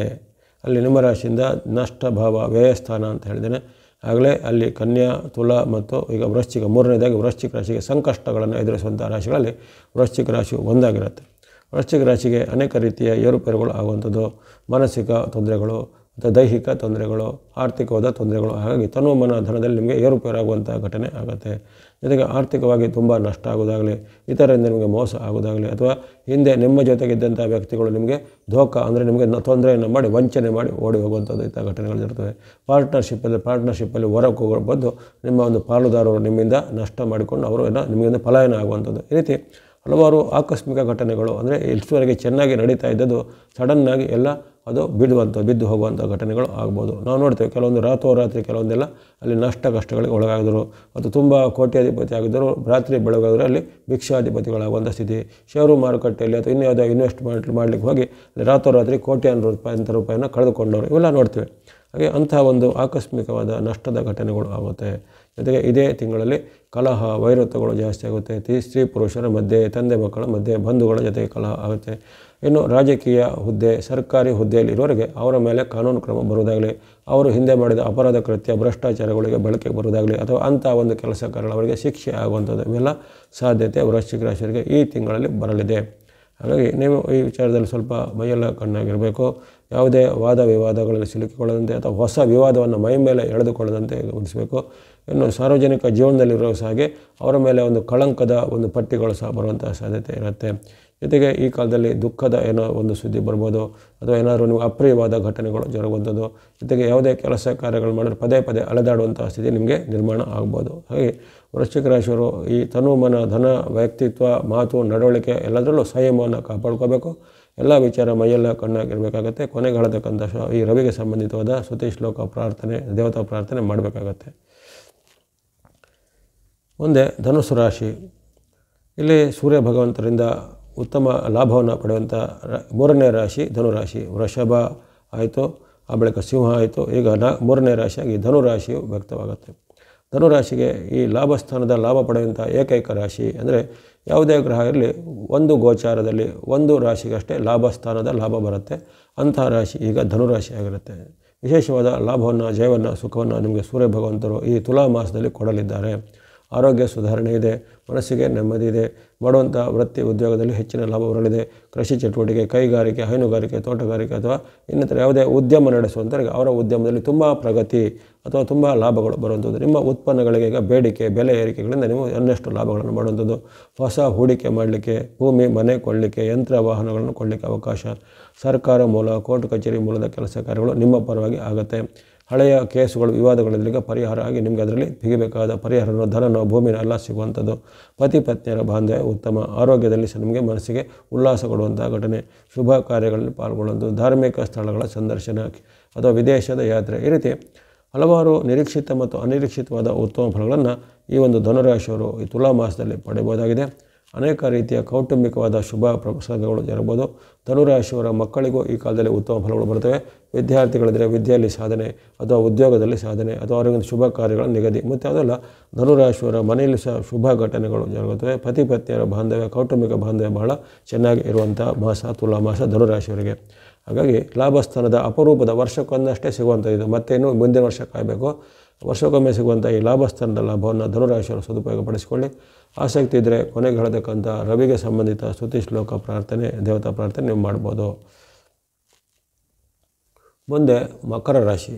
ಮಕರ ರಾಶಿಗೆ ನಿಮ್ಮ ರಾಶಿಯಿಂದ ಕರ್ಮಸ್ಥಾನ ಅಥವಾ 10ರ ಸ್ಥಾನದಲ್ಲಿ ಆಗುವಂಥ ಸೂರ್ಯ ಭಗವಂತನ ಪರಿವರ್ತನೆ. ಸೂರ್ಯ ಭಗವಂತರ ಉತ್ತಮವಾದ ಲಾಭದ ಪರಿಣಾಮವನ್ನು ಪಡೆಯುವಂಥ 4ನೇ ಹಾಗೂ ಕೊನೆಯ ರಾಶಿ ಮಕರ ರಾಶಿ ಆಗಿರುತ್ತೆ. ಆಗಲೇ ಮೊದಲನೇ ರಾಶಿ ವೃಷಭ, 2ನೇದು ಸಿಂಹ, 3ನೇದು ಧನು, ಈಗ 4ನೇದಾಗಿ ಮಕರ ರಾಶಿ ವ್ಯಕ್ತವಾಗಿರುತ್ತೆ. ಹಾಗಾಗಿ ಈ ಸೂರ್ಯ ಭಗವಂತರ ಅಪರೂಪದ ಆಶೀರ್ವಾದವನ್ನು ನೀವು ಈ ತಿಂಗಳು ಪಡೆಯಲಿದ್ದೀರಾ. 1 ತಿಂಗಳ ಕಾಲ ಇರುವಂಥ ಈ ಅಪೂರ್ವದ ಆಶೀರ್ವಾದವನ್ನು ಸದ್ಯ ಉಪಯೋಗಪಡಿಸಿಕೊಳ್ಳಿ. ಅನೇಕ ರೀತಿಯ ನಿಮ್ಮ ದೀರ್ಘಕಾಲದ ಯೋಜನೆಗಳಿಗೆ ಈಗ ಚಾಲನೆ ಸಿಗುತ್ತೆ. ಪ್ರಮುಖವಾದ ಕೆಲಸ ಕಾರ್ಯಗಳು ಈಗ ನಿಮ್ಮ ಪರವಾಗಿ ಆಗುತ್ತೆ. ಸರ್ಕಾರ ಮೂಲ, ಕೋರ್ಟ್ ಕಚೇರಿ ಮೂಲ, ರಾಜಕೀಯ ಮೂಲ ಆಗಬೇಕಾದ ಕೆಲಸ ಕಾರ್ಯಗಳಿಗೆ ಪ್ರಯತ್ನ ಪಟ್ಟರೆ ಈಗ ಅವು ಕ್ಷಿಪ್ರವಾಗಿ ಆಗುತ್ತೆ. ದೊಡ್ಡ ಮೊತ್ತದ ಹಣ ಬಂದು ಕೈ ಸೇರುವಂಥದ್ದು, ಹಳೆಯ ಸಾಲಗಳಿದ್ದರೆ ಸಾಲಗಳನ್ನು ತೀರಿಸಲಿಕ್ಕೆ ಅಥವಾ ನೀವು ಕೊಟ್ಟಂಥ ಸಾಲದ ಹಣ ನಿಮಗೆ ಮರಳಿ ಈಗ ಬರುವಂಥದ್ದು. ಜೊತೆಗೆ ಬಂಧು ಮಿತ್ರರ ಬಾಂಧವ್ಯ ಉತ್ತಮಗೊಳ್ಳುವಂಥದ್ದು. ಭೂಮಿಗೆ ಸಂಬಂಧಿತ ಅಥವಾ ಏನಾದರೂ ವಿವಾದಕ್ಕೆ ಸಂಬಂಧಪಟ್ಟ ವಿಚಾರಗಳು ಈಗ ಬೇಗನೆ ಪರಿಹಾರ ಆಗುವಂಥದ್ದು. ಕೌಟುಂಬಿಕವಾದ ವಾತಾವರಣ ಉತ್ತಮವಾಗಿರುತ್ತೆ. ಬಂಧು ಮಿತ್ರರ ಜೊತೆಗೆ ಇದೀಗ ಪತಿ ಪತ್ನಿಯರ ಬಾಂಧವ್ಯ, ಸೋದರಿಯರ ಬಾಂಧವ್ಯ ಎಲ್ಲ ಚೆನ್ನಾಗಿ ವೃದ್ಧಿಯಾಗುತ್ತೆ. ಶುಭ ಕಾರ್ಯಗಳ ಸಿದ್ಧತೆ, ಜೊತೆಗೆ ಉದ್ಯೋಗದಲ್ಲಿರೋರಿಗೆ ಉದ್ಯೋಗದಲ್ಲಿ ಪ್ರಗತಿ, ಹೊಸ ಉದ್ಯೋಗ ಹುಡುಗರಿಗೆ ಬೇಗನೆ ಹೊಸ ಉದ್ಯೋಗ ಸಿಗುವಂಥದ್ದು, ವಿವಾಹ ಅಪೇಕ್ಷಿತರಿಗೆ ವಿವಾಹ ಫಿಕ್ಸ್ ಆಗುವಂಥದ್ದು, ಜೊತೆಗೆ ನಿಮ್ಮ ಏನಾದರೂ ಹಿಂದಿನ ಯಾವುದೇ ರೀತಿಯ ಗುರಿ ಅಥವಾ ಕನಸುಗಳಿದ್ದರೆ ಅದನ್ನು ನನಸು ಮಾಡಲಿಕ್ಕೆ ಈಗ ಒಂದು ಎಲ್ಲ ರೀತಿಯ ಸಹಕಾರಗಳು ಸಿಗ್ತವೆ. ಅಥವಾ ಹಿಂದೆ ಪ್ರಯತ್ನ ಮಾಡಿದಾಗ ಎಲ್ಲವೂ ನಿಮ್ಮಿಂದ ದೂರವಾದಂಥ ಅದೃಷ್ಟ ಈಗ ನಿಮ್ಮ ಸಮೀಪ ಬರಲಿದೆ. ಹಾಗೆ ಮಕರ ರಾಶಿಯವರು ಇದನ್ನು ಗಮನದಲ್ಲಿಟ್ಕೊಳ್ಳಿ. ಹಲವಾರು ಪ್ರಶ್ನೆಗಳನ್ನು ಮಕರ ರಾಶಿಯವರು ನಮ್ಮ ಇದರಲ್ಲಿ ಮಾಡ್ತಾ ಇರ್ತಾರೆ. ನಮಗೆ ಒಳ್ಳೆಯ ಸಮಯ ಬರೋದಿಲ್ವ, ನಮಗೆ ಅದೃಷ್ಟ ಬರೋದಿಲ್ವ, ಅಥವಾ ನಮಗೆ ಯಾವಾಗಲೂ ಕೆಟ್ಟದೇ ಫಲ, ಆ ರೀತಿ ಖಂಡಿತ ಇರೋದಿಲ್ಲ. ಇಲ್ಲಿ ನಿಮಗೆ ಅತ್ಯುತ್ತಮ ಫಲ ಈಗ ಸಿಗ್ತಾ ಇದೆ. ಸೂರ್ಯ ಭಗವಂತರ ಆಶೀರ್ವಾದ ಈ ತಿಂಗಳು ಇದೆ, ಮುಂದಿನ ತಿಂಗಳು ಸಹ ಸಿಗಲಿದೆ. ಅದರ ಒಂದು ಪ್ರತ್ಯೇಕ ವಿಡಿಯೋ ಆವಾಗ ಹೇಳ್ತೇನೆ. ಈಗ ನಿಮಗೆ ತುಲಾ ಮಾಸದಲ್ಲಿ ಅನೇಕ ರೀತಿಯ ಉತ್ತಮ ಪ್ರಯೋಜನಗಳು ಆಗಲಿವೆ. ಇದನ್ನು ಸದುಪಯೋಗಪಡಿಸಿಕೊಳ್ಳಿ. ನೀವು ಈಗ ಕೆಲವೊಮ್ಮೆ ಈ ಮಕರ ರಾಶಿಯಲ್ಲಿ ಹಿಂಜರಿಕೆ ಅಥವಾ ಹಿನ್ನಡೆ ಅಥವಾ ಬೇರೆಯವರ ಬಗ್ಗೆ ಸ್ವಲ್ಪ ಒಂದು ತಪ್ಪು ಅಭಿಪ್ರಾಯಗಳಿರ್ತವೆ. ಅದನ್ನು ಈಗ ನಿವಾರಣೆ ಮಾಡಿಕೊಂಡು ನೀವು ಈಗ ಧೈರ್ಯವಾಗಿ ಮುನ್ನುಗ್ಗಿದರೆ ನೀವು ಎಲ್ಲ ಪ್ರಯತ್ನಗಳಿಗೆ ಈಗ ಸಫಲತೆ ಬರುತ್ತೆ. ವಿದ್ಯಾರ್ಥಿಗಳು, ಯುವಕರು, ಸಾಧಕರು ಅಥವಾ ಇನ್ನೇನಾದ್ರು ವ್ಯಾಪಾರ ಉದ್ಯಮದವರು ಅವರವರು ನಿಮ್ಮ ಒಂದು ಗುರಿಯನ್ನು ತಲುಪಲಿಕ್ಕೆ ಈಗ ಪ್ರಯತ್ನಗಳನ್ನು ಮಾಡ್ಬೋದು. ಈಗ ಯಾವುದೇ ಪ್ರಯತ್ನದಲ್ಲಿ ಸಫಲತೆ, ಭಾಗ್ಯೋದಯದ ಒಂದು ವಿಶೇಷವಾದ ಆಶೀರ್ವಾದ ಸೂರ್ಯ ಭಗವಂತರು ಕೊಡಲಿದ್ದಾರೆ. ಅದನ್ನು ಚೆನ್ನಾಗಿ ಸದುಪಯೋಗಪಡಿಸಿಕೊಳ್ಳಿ. ಕಾರ್ಯಸಿದ್ಧಿ ಯೋಗ ಇದೆ, ಇಷ್ಟಸಿದ್ಧಿ ಯೋಗ ಸೂರ್ಯ ಭಗವಂತರು ಕೊಡಲಿದ್ದಾರೆ. ಆಸಕ್ತಿ ಉಳ್ಳಂತಹ ಮಕರ ರಾಶಿಯವರು ಕೊನೆಗೊಳ್ತಕ್ಕಂಥ ಈ ಸೂರ್ಯ ಭಗವಂತರ ಸ್ತುತಿ ಶ್ಲೋಕ ಪ್ರಾರ್ಥನೆ, ದೇವತಾ ಪ್ರಾರ್ಥನೆ ಮಾಡ್ಬೋದಾಗಿದೆ. ಮುಂದೆ ಕುಂಭರಾಶಿ. ಕುಂಭರಾಶಿಗೆ ನಿಮ್ಮ ಭಾಗ್ಯಸ್ಥಾನ ಅಥವಾ ನವಮದ 9ನೇ ಮನೆಯಲ್ಲಿ ಆಗುವಂಥ ಪರಿವರ್ತನೆ ಇಲ್ಲಿ ಸ್ವಲ್ಪ ಮಿಶ್ರ ಫಲಗಳ ಸೂಚನೆ ಇರುತ್ತೆ. ನಿಮಗೆ ತುಂಬ ಕಷ್ಟ ನಷ್ಟ ಅಂತೇನೆ ಬರೋದಿಲ್ಲ. ಆದರೆ ಕೆಲವೊಂದು ವಿಚಾರದಲ್ಲಿ, ವಿಶೇಷವಾಗಿ ಕೌಟುಂಬಿಕ ವಿಚಾರದಲ್ಲಿ ಸ್ವಲ್ಪ ಅತೃಪ್ತಿಯ ಭಾವ ಕಾಣುವಂಥದ್ದು, ಮನಸ್ಸಿನಲ್ಲಿ ಏನಾದರೂ ಅಂದುಕೊಂಡ ಕೆಲಸ ಕಾರ್ಯಗಳಿಗೆ ಸ್ವಲ್ಪ ಬಂಧು ಅಥವಾ ಮಿತ್ರರಿಂದ ಏನಾದರೂ ಅಡೆತಡೆಗಳು ಬರುವಂಥದ್ದು, ಯಾವುದೇ ಪ್ರಯತ್ನದಲ್ಲಿ ಪದೇ ಪದೇ ಪ್ರಯತ್ನ ಮಾಡುವಂಥ ಒಂದು ಅವಕಾಶಗಳು ಬರುತ್ತದೋ, ಅಥವಾ ಯಾವುದೇ ಈ ಸರ್ಕಾರಿ ಕೆಲಸ, ಕೋರ್ಟ್ ಕಚೇರಿ ಕೆಲಸದಲ್ಲಿ ಅದು ಕ್ಷಿಪ್ರವಾಗಿ ಆಗದೆ ಸ್ವಲ್ಪ ವಿಳಂಬಗಳು ಆಗುವಂಥದ್ದು, ಮನಸ್ಸಿಗೆ ಕೆಲವು ಬೇಜಾರಾಗುವಂಥ ಮಾತುಗಳನ್ನು ನಿಮ್ಮ ಮನೆಯಲ್ಲಿಯೂ ಅಥವಾ ನಿಮ್ಮ ವೃತ್ತಿ ಜಾಗದಲ್ಲೂ ಕೆಲವು ವ್ಯಕ್ತಿಗಳಿಂದ ನೀವು ಕೇಳಬೇಕಾದಂಥ ಪ್ರಸಂಗ ಬರ್ಬೋದು. ಅವಮಾನಕರವಾದ ಘಟನೆಗಳು ಕೆಲವೊಮ್ಮೆ ಜರುಗಬಹುದು. ಹಾಗಾಗಿ ನಿಮಗೆ ವೈಯಕ್ತಿಕ ವಿಚಾರ ಮತ್ತು ಕೌಟುಂಬಿಕ ಮತ್ತು ಮನಸ್ಸಿನ ಮೇಲೆ ಸ್ವಲ್ಪ ಅಡ್ಡ ಪರಿಣಾಮ ಆಗುತ್ತೆ ಹೊರತು ಸೂರ್ಯ ಭಗವಂತರಿಂದ ಯಾವುದೇ ರೀತಿಯ ಆರ್ಥಿಕವಾದ ಹಣಕಾಸಿನ ತೊಂದರೆ ಬರೋದಿಲ್ಲ ಅಥವಾ ಆರೋಗ್ಯದ ಮೇಲೆ ಯಾವುದೇ ಅಡ್ಡ ಪರಿಣಾಮ ಬರೋದಿಲ್ಲ.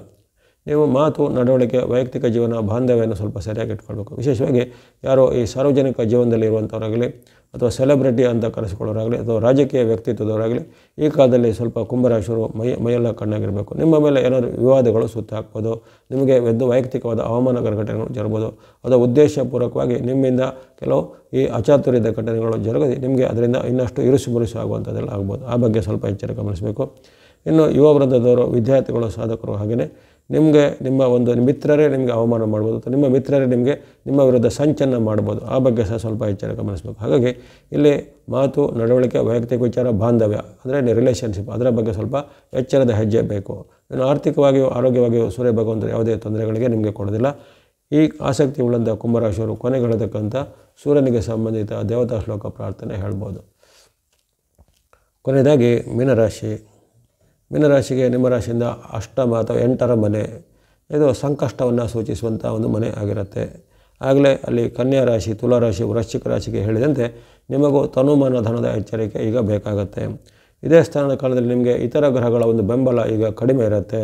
ಅಲ್ಲಿ ಶನಿ, ಗುರು ಅಥವಾ ಇನ್ನಿತರ ಯಾವುದೇ ರೀತಿಯ ಮಂಗಳ ಇವೆಲ್ಲವೂ ನಿಮಗೆ ಈಗ ಅಷ್ಟೊಂದು ಪೂರಕವಾಗಿರುವುದಿಲ್ಲ. ಹಾಗಾಗಿ ಹಲವಾರು ಗ್ರಹಗಳ ಒಂದು ವೈರುಧ್ಯವನ್ನು ನೀವು ಏಕಕಾಲದಲ್ಲಿ ಎದುರಿಸುವಂಥ ಪರಿಸ್ಥಿತಿ ಈಗ ನಿರ್ಮಾಣ ಆಗುತ್ತೆ. ತುಲಾ ಮಾಸದಲ್ಲಿ ನಿಮಗೆ ಆರೋಗ್ಯದ ಮೇಲೆ ಅಡ್ಡ ಪರಿಣಾಮಗಳು ಬರ್ಬೋದು. ಹಿಂದೆ ಇದ್ದಂಥ ಅನಾರೋಗ್ಯ ಸಮಸ್ಯೆ ಈಗ ಉಲ್ಬಣ ಆಗ್ಬೋದು.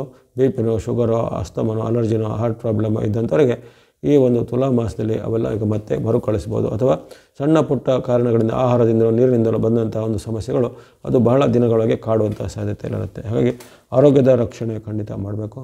ಇನ್ನು ಮನಸ್ಸಿನ ಮೇಲೆ ಅಡ್ಡ ಪರಿಣಾಮ ಬೀರುವಂಥ ಘಟನೆಗಳು, ಮನಸ್ಸಿಗೆ ಬೇಜಾರಾಗುವಂಥ ಘಟನೆ ಮನೆಯಲ್ಲೂ ಜರುಗುತ್ತೆ. ತಂದೆ ಮಕ್ಕಳ ಮಧ್ಯೆ, ಪತಿ ಪತ್ನಿಯರ ಮಧ್ಯೆ, ಸೋದರರ ಮಧ್ಯೆ ಭಿನ್ನಾಭಿಪ್ರಾಯಗಳು ಬರ್ಬೋದು. ವೃತ್ತಿ ಜಾಗದಲ್ಲೂ ಹಾಗೆ ಮೇಲಾಧಿಕಾರಿ ಅಥವಾ ಕಿರಿಯ ಸಹೋದ್ಯೋಗಿಗಳ ಜೊತೆ ಭಿನ್ನಾಭಿಪ್ರಾಯ ಬರುವಂಥದ್ದು. ಇನ್ನು ಈ ಯಂತ್ರ ವಾಹನ ಚಲಾವಣೆಯಲ್ಲಿ ಸಹ ಎಚ್ಚರಿಕೆ ಹೆಜ್ಜೆಬೇಕು. ಸಣ್ಣ ಪುಟ್ಟ ಅವಘಡಗಳು ಆಗುವಂಥದ್ದು. ಹಾಗಾಗಿ ನೀವು ಸುರಕ್ಷಾ ಕ್ರಮ, ಆರೋಗ್ಯದ ರಕ್ಷಣೆ ಅಥವಾ ಮಾತಿನ ಬಗ್ಗೆ ತುಂಬ ನಿಗಾ ಬೇಕಾಗುತ್ತೆ. ಇನ್ನು ಹಣಕಾಸಿನ ವಿಚಾರವಾಗಿ ಬರಬೇಕಾದ ಹಣ ಬಾರದೇ ಇರುವಂಥದ್ದು ಅಥವಾ ಯಾವುದೇ ರೀತಿಯಲ್ಲಿ ನಿಮಗೆ ಆಕಸ್ಮಿಕ ನಷ್ಟಗಳಾಗುವಂಥದ್ದು, ಮನೆಯಲ್ಲಿಯೂ ಅಸಮಾಧಾನದ ವಾತಾವರಣ, ವೃತ್ತಿ ಜಾಗದಲ್ಲೂ ಅಸಮಾಧಾನದ ವಾತಾವರಣ, ನಿಮ್ಮ ಮೇಲೆ ಏನಾದರೂ ಶಿಸ್ತು ಕ್ರಮಗಳು ಬರ್ಬೋದು. ಸರ್ಕಾರ ಉದ್ಯೋಗ ಅಥವಾ ಸಾರ್ವಜನಿಕ ಒಂದು ವಲಯದಲ್ಲಿರೋರಿಗೆ ಅವರ ಮೇಲೆ ಏನಾದರೂ ಕಾನೂನು ಕ್ರಮಗಳು ಬರುವಂಥದ್ದು. ರಾಜಕೀಯ ಮೂಲದಲ್ಲಿರುವಂಥವ್ರಿಗೆ ಹಾಗೆ ಅನೇಕ ರೀತಿ ನಿಮ್ಮ ಮೇಲೆ ಏನಾದರೂ ಅಡ್ಡ ಪರಿಣಾಮಗಳು ಅಥವಾ ನಿಮ್ಮ ಮೇಲೆ ದೂರುಗಳು ಬರುವಂಥದ್ದು. ಈ ರೀತಿ ಈ ಮೀನರಾಶಿಯವರಿಗೆ ವೈಯಕ್ತಿಕವಾಗಿಯೂ ಆರ್ಥಿಕವಾಗಿಯೂ ದೈಹಿಕವಾಗಿಯೂ ಅನೇಕ ರೀತಿಯ ಸವಾಲುಗಳು ಒಂದೇ ಸಮಯದಲ್ಲಿ ಈಗ ನಿಮ್ಮ ಮೇಲೆ ದಾಳಿ ಮಾಡುವಂತಹ ಸಾಧ್ಯತೆ ಇರುತ್ತೆ. ಹಾಗೆ ಮೀನರಾಶಿಯವರು ಈ ಕಾಲದಲ್ಲಿ ತುಂಬ ಮೈಯೆಲ್ಲ ಕಣ್ಣಾಗಿರಬೇಕು. ಈಗ ಹೇಳತಕ್ಕಂತಹ ಈ ಸೂರ್ಯನಿಗೆ ಸಂಬಂಧಿತ ಸ್ತುತಿ ಶ್ಲೋಕ ಪ್ರಾರ್ಥನೆ ಅಥವಾ ದೇವತಾ ಶ್ಲೋಕ ಪ್ರಾರ್ಥನೆ ಪರಿಹಾರ ದಾನ ಧರ್ಮಗಳನ್ನು ನೀವು ಮಾಡಬೇಕಾಗತ್ತೆ ಮೀನರಾಶಿಯವರು. ಇವೆಲ್ಲವೂ ಈ ಸೂರ್ಯ ಭಗವಂತರ ವಿಶೇಷವಾದ ತುಲಾ ರಾಶಿ ಪ್ರವೇಶ ಹಾಗೂ ತುಲಾ ಮಾಸದ ಅಕ್ಟೋಬರ್ 17ರಿಂದ ನವೆಂಬರ್ 16ರವರೆಗಿನ ತುಲಾ ಮಾಸದ ಒಂದು ಸಾರ್ವತ್ರಿಕ ಫಲ ಹಾಗೂ 12 ರಾಶಿಗಳ ಒಂದು ವಿಶೇಷವಾದ ಫಲವನ್ನು ಈಗ ವಿಶ್ಲೇಷಣೆ ಮಾಡಲಾಗಿದೆ. ಅಲ್ಲಿ ಉತ್ತಮ ಫಲ ಬರುವಂಥ 4 ರಾಶಿಗಳು, ಮಿಶ್ರ ಫಲದ 4 ರಾಶಿಗಳು, ಸಂಕಷ್ಟ ಫಲದ 4 ರಾಶಿಗಳು ವ್ಯಕ್ತವಾಗಿವೆ. ಈ ಮಿಶ್ರ ಸಂಕಷ್ಟ ಬಂದವನಿಗೆ ಅದನ್ನು ಸ್ವಲ್ಪ ಕಡಿಮೆ ಮಾಡ್ಕೋಬೋದು ಅಥವಾ ಹೆಚ್ಚು ತೊಂದರೆಗಳು ಆಗದಂತೆ ಯಾವ ರೀತಿ ನಾವು ಒಂದು ಕರ್ಮಗಳನ್ನು ಕೈಗೋಬೋದು ಅನ್ನೋದ್ರ ವಿಚಾರದಲ್ಲಿ ಅಲ್ಲಿ ಭಕ್ತಿ ಮಾರ್ಗ, ಧರ್ಮ ಮಾರ್ಗ, ದಾನ ಮಾರ್ಗ ಅನ್ನುವಂತಹ ಒಂದು ವಿಚಾರಗಳಿವೆ. ಹಾಗಾಗಿ ಈ ಕಾಲದಲ್ಲಿ ನಾವು ಸೂರ್ಯನಿಗೆ ಸಂಬಂಧಪಟ್ಟು ವಿಶೇಷವಾದ ದೇವತಾ ಶ್ಲೋಕ ಪ್ರಾರ್ಥನೆಗಳನ್ನು ಮಾಡೋದು ಉತ್ತಮ ಆಯ್ಕೆ. ಅಲ್ಲಿ ಹರಿಹರರನ್ನು ಸೂರ್ಯನ ಒಂದು ಸಾಂಕೇತಿಕವಾದ ನಿಯಂತ್ರಕರು ಅಂತ ಹೇಳ್ತಲಾಗಿದೆ. ಹಾಗಾಗಿ ಆ ಶಿವ ಮತ್ತು ವಿಷ್ಣುವಿನ ಸಂಬಂಧಿತವಾದ ಭಕ್ತಿ ಮಾಡುವಂಥವ್ರು ಯಾರು ಶಿವನ ಒಂದು ವಿಶೇಷವಾದ ಭಕ್ತಿ ಒಳ್ಳವರು ಅವರು ಶಿವನಿಗೆ ಸಂಬಂಧಿತವಾದ ಭಕ್ತಿ ಸ್ತೋತ್ರಗಳನ್ನು ಮಾಡಿ ಶಿವನ ಅಷ್ಟೋತ್ತರ, ಲಿಂಗ ಅಷ್ಟಕ, ಬಿಲ್ವ ಅಷ್ಟಕ, ಶಿವ ಅಷ್ಟಕ ಅಥವಾ ರುದ್ರ ಪಠಣ ಅಥವಾ ಶಿವನಿಗೆ ಸಂಬಂಧಿತ ಇತರ ಯಾವುದೇ ಸ್ತುತಿ ಸ್ತೋತ್ರ ಭಜನೆಗಳನ್ನು ಮಾಡುವಂಥದ್ದು ಅಥವಾ ಓಂ ನಮಃ ಶಿವಾಯ ಎಂಬ ಪಂಚಾಕ್ಷರ ಷಡಕ್ಷರ ಮಂತ್ರಗಳನ್ನು ಪಠನೆ ಮಾಡುವಂಥದ್ದು. ಇವೆಲ್ಲವೂ ಆ ಸೂರ್ಯನಿಂದ ಆಗುವಂಥ ದೋಷಗಳನ್ನು ನಿಯಂತ್ರಣ ಮಾಡಲಿಕ್ಕೆ ಅಥವಾ ಕಡಿಮೆ ಮಾಡಲಿಕ್ಕೆ ಸಹಾಯ ಆಗುತ್ತೆ. ಹಾಗಾಗಿ ಶಿವಭಕ್ತರು ಶಿವನ ಭಕ್ತಿಯನ್ನು, ಇನ್ನು ಯಾರು ಹರಿಭಕ್ತರು ಅಥವಾ ವಿಷ್ಣುವಿನ ಭಕ್ತರಿದ್ದರೆ ನಾರಾಯಣನಿಗೆ ಸಂಬಂಧಪಟ್ಟ ಭಕ್ತಿ ಸ್ತೋತ್ರ ಪ್ರಾರ್ಥನೆ, ವಿಷ್ಣು ಸಹಸ್ರನಾಮ, ವಿಷ್ಣು ಅಷ್ಟೋತ್ತರ ಅಥವಾ ವಿಷ್ಣುವಿಗೆ ಸಂಬಂಧಪಟ್ಟ ಓಂ ನಮೋ ನಾರಾಯಣಾಯ, ಓಂ ನಮೋ ಭಗವತೆ ವಾಸುದೇವಾಯ ಅಥವಾ ಹರೇ ರಾಮ್ ರಾಮ್ ರಾಮ್ ಹರೇ ಹರೇ ಕೃಷ್ಣ ಕೃಷ್ಣ ಕೃಷ್ಣ ಹರೇ ಹರೇ ಮುಂತಾದ ಸ್ತೋತ್ರಗಳನ್ನು ಅಥವಾ ಶ್ರೀರಾಮನಿಗೆ ಸಂಬಂಧಪಟ್ಟ ಯಾವುದೇ ರೀತಿಯ ಮೂಲ ಮಂತ್ರಗಳನ್ನು ಇವೆಲ್ಲ ಪಠನೆ ಮಾಡಬಹುದಾಗಿದೆ. ಹಾಗಾಗಿ ಈ ಹರಿಹರರ ಅಥವಾ ಶಂಕರ ನಾರಾಯಣರ ಭಕ್ತಿ ಮಾಡೋದ್ರಿಂದ ಸೂರ್ಯನಿಗೆ ಸಂಬಂಧಿತವಾದ ದೋಷಗಳು ಉಳ್ಳಂಥವರಿಗೆ ಅಥವಾ ಮಿಶ್ರ ಫಲ ಸಂಕಷ್ಟ ಫಲ ಉಳ್ಳವರಿಗೆ ಆ ದೋಷಗಳು ನಿವಾರಣೆ ಆಗುತ್ತೆ. ಅಥವಾ ಇಂಥ ದೇವಾಲಯಗಳಿಗೆ ನೀವು ಸಂದರ್ಶನ ಮಾಡ್ಬೋದು. ಭಾನುವಾರದಂದು, ಸೋಮವಾರದಂದು ಅಥವಾ ಯಾವುದೇ ಇತರ ದಿನಗಳನ್ನು ನೀವು ಆ ದೇವಾಲಯಗಳ ಸಂದರ್ಶನ ಮಾಡೋದಾಗಲಿ, ದೇವಾಲಯಗಳಲ್ಲಿ ಪೂಜೆ ಪುನಸ್ಕಾರ, ಅರ್ಚನೆ, ಅಷ್ಟೋತ್ತರ ಇತ್ಯಾದಿಗಳನ್ನು ಸಲ್ಲಿಸೋದಾಗಲಿ ಅಥವಾ ಅಲ್ಲಿ ದೇವಾಲಯದಲ್ಲಿ ಈ ದೇವರ ಧ್ಯಾನವನ್ನು ಸ್ತುತಿಯನ್ನು ಮಾಡುವಂಥದ್ದಾಗಲಿ ಮಾಡೋದ್ರಿಂದ ನಿಮಗೆ ಸೂರ್ಯ ಭಗವಂತರ ಆಶೀರ್ವಾದ ಸಿಗುತ್ತೆ.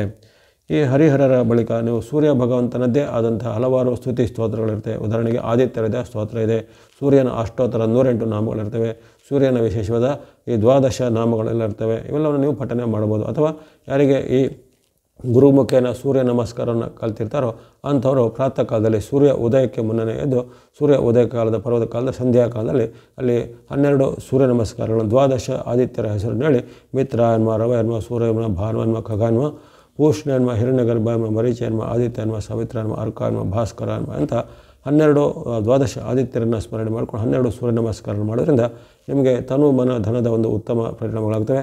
ಅಡ್ಡ ಪರಿಣಾಮವುಳ್ಳಂಥ ರಾಶಿಗಳಿಗೆ ಉತ್ತಮ ಪರಿಣಾಮಗಳು ಈ ಸೂರ್ಯ ನಮಸ್ಕಾರದಿಂದ ಆಗುತ್ತೆ. ಜೊತೆಗೆ ಮನಸ್ಸಲ್ಲಿ ಆರೋಗ್ಯ, ಲವಲವಿಕೆ, ಉತ್ಸಾಹ ಸಹ, ಧೈರ್ಯ ಸಹ ಸೂರ್ಯನಿಂದ ಬರುತ್ತೆ. ಅಂಥವರು ಸೂರ್ಯ ನಮಸ್ಕಾರವನ್ನು ಮಾಡುವಂಥದ್ದು. ಇನ್ನು ಆದಿತ್ಯರ ಸ್ತೋತ್ರ, ಅಷ್ಟೋತ್ತರ ಶತನಾಮ, ಸೂರ್ಯನ ಧ್ಯಾನ ಇವೆಲ್ಲನ ಪಠನೆ ಮಾಡ್ಬೋದು. ಇನ್ನು ಉದಯ ಬ್ರಹ್ಮರೂಪಾಯಂ, ಮಧ್ಯಾಹ್ನೇತು ಮಹೇಶ್ವರ, ಹಸ್ತಕಾಲೆ ಸ್ವಯಂ ವಿಷ್ಣು, ತ್ರಯೀಮೂರ್ತಿ ದಿವಾಕರ ಅನ್ನೋದು ಸೂರ್ಯನಿಗೆ ಸಂಬಂಧಪಟ್ಟ ಪ್ರಸಿದ್ಧವಾದ ಒಂದು ಮಂತ್ರ. ಅದನ್ನು ಸಹ ನೀವು ಹೇಳ್ಕೊಬೋದು. ಅಲ್ಲದೆ ಜಪ ಕುಸುಮ ಸಂಕಾಶಂ, ಕಾಶ್ಯಪೇಯಂ ಮಹಾದಿತ್ಯಂ, ತಮೋರಿಂ ಸರ್ವ ಪಾಪಗ್ನಂ, ಪ್ರಣತೋಸ್ಮಿ ದಿವಾಕರಂ. ಇದು ವೇದವ್ಯಾಸ ಭಗವಾನ್ ರಚಿತವಾದಂತಹ ಪ್ರಸಿದ್ಧವಾದ ನವಗ್ರಹಗಳ ಸ್ತೋತ್ರದ ಮೊದಲನೇ ಶ್ಲೋಕ. ಹಾಗಾಗಿ ಈ ಜಪ ಕುಸುಮ ಸಂಕಾಶಂ ಶ್ಲೋಕವನ್ನು ನೀವು ಪಠನೆ ಮಾಡ್ಬೋದು. ಅದನ್ನೇ 12 ಬಾರಿ ಸಹ ರಿಪೀಟ್ ಮಾಡಿ ಹೇಳುತ್ತೆ. ಯಾಕಂದರೆ ಸೂರ್ಯನಿಗೆ 12 ಶಕ್ತಿಗಳು ಅಂದರೆ 12 ಅರೆಗಳು ಇರ್ತವೆ. 12 ರಾಶಿಗಳ ಸಂಕೇತವಾಗಿ 12 ಆದಿತ್ಯರು ಅಂತ ಹೇಳ್ತಾರೆ. ಹಾಗಾಗಿ ಆ ಒಂದು 12ರ ಗುಣಕದಲ್ಲಿ ನೀವು ಸೂರ್ಯನಿಗೆ ಸಂಬಂಧಪಟ್ಟ ಈ ಶ್ಲೋಕವನ್ನು ಜಪ ಕುಸುಮ ಸಂಕಾಶಂ ಹೇಳ್ಬೋದು. ಇನ್ನು ಸೂರ್ಯನ ಪೀಡಾಪರಿಹಾರ ಶ್ಲೋಕ ಅಂತಲೂ ಬರುತ್ತೆ. ಅದನ್ನು ಪಠನೆ ಮಾಡ್ಬೋದು. ಗ್ರಹಾಣ ಮಾದಿರಾದಿತ್ಯೋ ಲೋಕರಕ್ಷಣ ಕಾರಕ, ವಿಷಮಸ್ಥಾನ ಸಂಭೂತಾಂ ಪೀಡಾಹರತು ಮೇರವಿಹಿ. ಗ್ರಹಾಣಾಮಾದಿರಾದಿತ್ಯೋ ಲೋಕರಕ್ಷಣಕಾರಕ, ವಿಷಮಸ್ಥಾನ ಸಂಭೂತಾಂ ಪೀಡಾಹರತು ಮೇರವಿಹಿ. ಸರಳವಾಗಿರುವ ಈ ಪೀಡಾ ಪರಿಹಾರ ಶ್ಲೋಕವನ್ನು ಸಹ ನೀವು ಪಠನೆ ಮಾಡ್ಬೋದು. 12 ಬಾರಿ ಅದನ್ನು ರಿಪೀಟ್ ಮಾಡಿಕೊಂಡು ಹೇಳ್ಬೋದಾಗಿದೆ. ಈ ರೀತಿ ಹಲವಾರು ಆಯ್ಕೆಗಳು ಇರ್ತವೆ. ನಿಮಗೆ ಹೇಳುವಂಥ ಭಕ್ತಿ ಮಾರ್ಗನೋ, ದಾನ ಮಾರ್ಗನೋ, ಧರ್ಮ ಮಾರ್ಗನೋ ಅಥವಾ ಧ್ಯಾನ ಮಾರ್ಗನೋ ಅಥವಾ ಸೂರ್ಯ ನಮಸ್ಕಾರದಂಥ ಯೋಗ ಮಾರ್ಗವನ್ನು ಅನುಸಾರ ಮಾಡ್ಬೋದು. ದಾನ ಮಾಡುವಂಥ ಆಸಕ್ತಿ ಉಳ್ಳವರು ಸೂರ್ಯನಿಗೆ ಸಂಬಂಧಿತವಾದ ದಾನ ಗೋಧಿ ಅಥವಾ ಗೋಧಿ ಹಿಟ್ಟು, ಗೋಧಿಯ ಉತ್ಪನ್ನಗಳನ್ನು ದಾನವಾಗಿ ಕೊಡ್ಬೋದು. ಅನ್ನದಾನ ನಡೆಸುವ ಸಂಸ್ಥೆಗೆ ಈ ಚಪಾತಿ ಇತ್ಯಾದಿ ರೊಟ್ಟಿಗಳನ್ನು ಮಾಡ್ತಾರೆ ಗೋಧಿ. ಹಾಗಾಗಿ ಅದಕ್ಕೆ ಸಂಬಂಧಿತವಾದ ಗೋಧಿಯ ಹಿಟ್ಟನ್ನು ನೀವು ದಾನವಾಗಿ ಕೊಡ್ಬೋದು, ಅಥವಾ ಗೋಧಿಯನ್ನು ದಾನವಾಗಿ ಕೊಡುವಂಥದ್ದು, ಗೋಧಿಯ ಉತ್ಪನ್ನಗಳನ್ನು ಖಾದ್ಯಗಳನ್ನು ಸಹ ದಾನವಾಗಿ ಕೊಡುವಂಥದ್ದು. ಅದೇ ರೀತಿ ಅನ್ನದಾನ ನಡೆಸುವ ಸಂಸ್ಥೆಗೆ ಹಿರಿಯರು ವೃದ್ಧರು ಇರುವಂಥ ವೃದ್ಧಾಶ್ರಮಗಳಿಗೆ ಯಾವುದೇ ರೀತಿಯ ನಿಮ್ಮ ಸಹಾಯವನ್ನು ಅನ್ನದ ರೂಪದಲ್ಲೋ ವಸ್ತ್ರದ ರೂಪದಲ್ಲೋ ಅಥವಾ ಹಣದ ರೂಪದಲ್ಲೂ ಸಹ ದಾನವಾಗಿ ಕೊಡುವಂಥದ್ದು. ಗುರು ಹಿರಿಯರ ಸೇವೆಯನ್ನು ಮಾಡುವಂಥದ್ದು. ಪಿತೃ ಸ್ವರೂಪ ಸೂರ್ಯನು ಲೋಕ ಪಿತೃ ಸ್ವರೂಪನಾಗಿದ್ದಾನೆ. ಹಾಗಾಗಿ ಹಿರಿಯರನ್ನು ಗುರುಗಳನ್ನು ಗೌರವಿಸುವಂಥದ್ದು, ಹಿರಿಯರ ಗುರುಗಳ ಸೇವೆ ಮಾಡೋದು, ಅಥವಾ ಹಿರಿಯ ನಾಗರಿಕರು ಇರುವಂತಹ ಸ್ಥಳಗಳಿಗೆ ಅವರಿಗೆ ಅನುಕೂಲತೆಗಳನ್ನ ಮಾಡಿಕೊಡುವಂಥದ್ದು. ಜೊತೆಗೆ ಕುಡಿಯುವ ನೀರಿನ ವ್ಯವಸ್ಥೆ ಮಾಡುವಂಥದ್ದು, ಪಶು ಪಕ್ಷಿಗಳಿಗೆ ನೀರಿನ ವ್ಯವಸ್ಥೆಯನ್ನು ಮಾಡುವಂಥದ್ದು, ಆಶ್ರಯಗಳನ್ನು ಕೊಡುವಂಥದ್ದು, ನೆರಳನ್ನು ಕೊಡುವಂಥದ್ದು. ಈ ರೀತಿ ಸೂರ್ಯನು ಆ ಜಗತ್ಪಿತ ಸ್ವರೂಪನಾಗಿರುವ ಕಾರಣ ಇಂಥ ಹಲವಾರು ಭಕ್ತಿ ಮಾರ್ಗ, ಧರ್ಮ ಮಾರ್ಗ, ದಾನ ಮಾರ್ಗದ ಮೂಲಕ ಈ ಸೂರ್ಯನಿಂದ ಉಂಟಾದಂತಹ ಅಡ್ಡ ಪರಿಣಾಮ ದೋಷವನ್ನು ಕಳೆದುಕೊಳ್ಳಬಹುದಾಗಿದೆ. ಈ ತುಲಾ ಮಾಸದಲ್ಲಿ ಎಲ್ಲ 12 ರಾಶಿಗಳಿಗೆ ಸೂರ್ಯ ಭಗವಂತನ ಆಶೀರ್ವಾದದಿಂದ ಆಯುರಾರೋಗ್ಯ ಶಕ್ತಿ ಲಾಭ ಸಿದ್ಧಿಯಾಗಲಿ. ವಾಹಿನಿಯನ್ನು ತಾವು ನಿರಂತರ ವೀಕ್ಷಿಸಿದರೆ ಪ್ರೋತ್ಸಾಹಿಸಿದರೆ ತಮಗೆ ಮತ್ತೊಮ್ಮೆ ಧನ್ಯವಾದಗಳು. ಸಬ್ಸ್ಕ್ರೈಬ್ ಮಾಡಿದ್ರು ಸಬ್ಸ್ಕ್ರೈಬ್ ಮಾಡಿ ಪ್ರೋತ್ಸಾಹಿಸಿ. ಸರ್ವೇಷಾಂ ಸನ್ಮಂಗಳಾನಿ ಭವಂತು. ಓಂ ಶ್ರೀ ಸವಿತಾ ಸೂರ್ಯ ನಾರಾಯಣಾಯ ನಮಃ.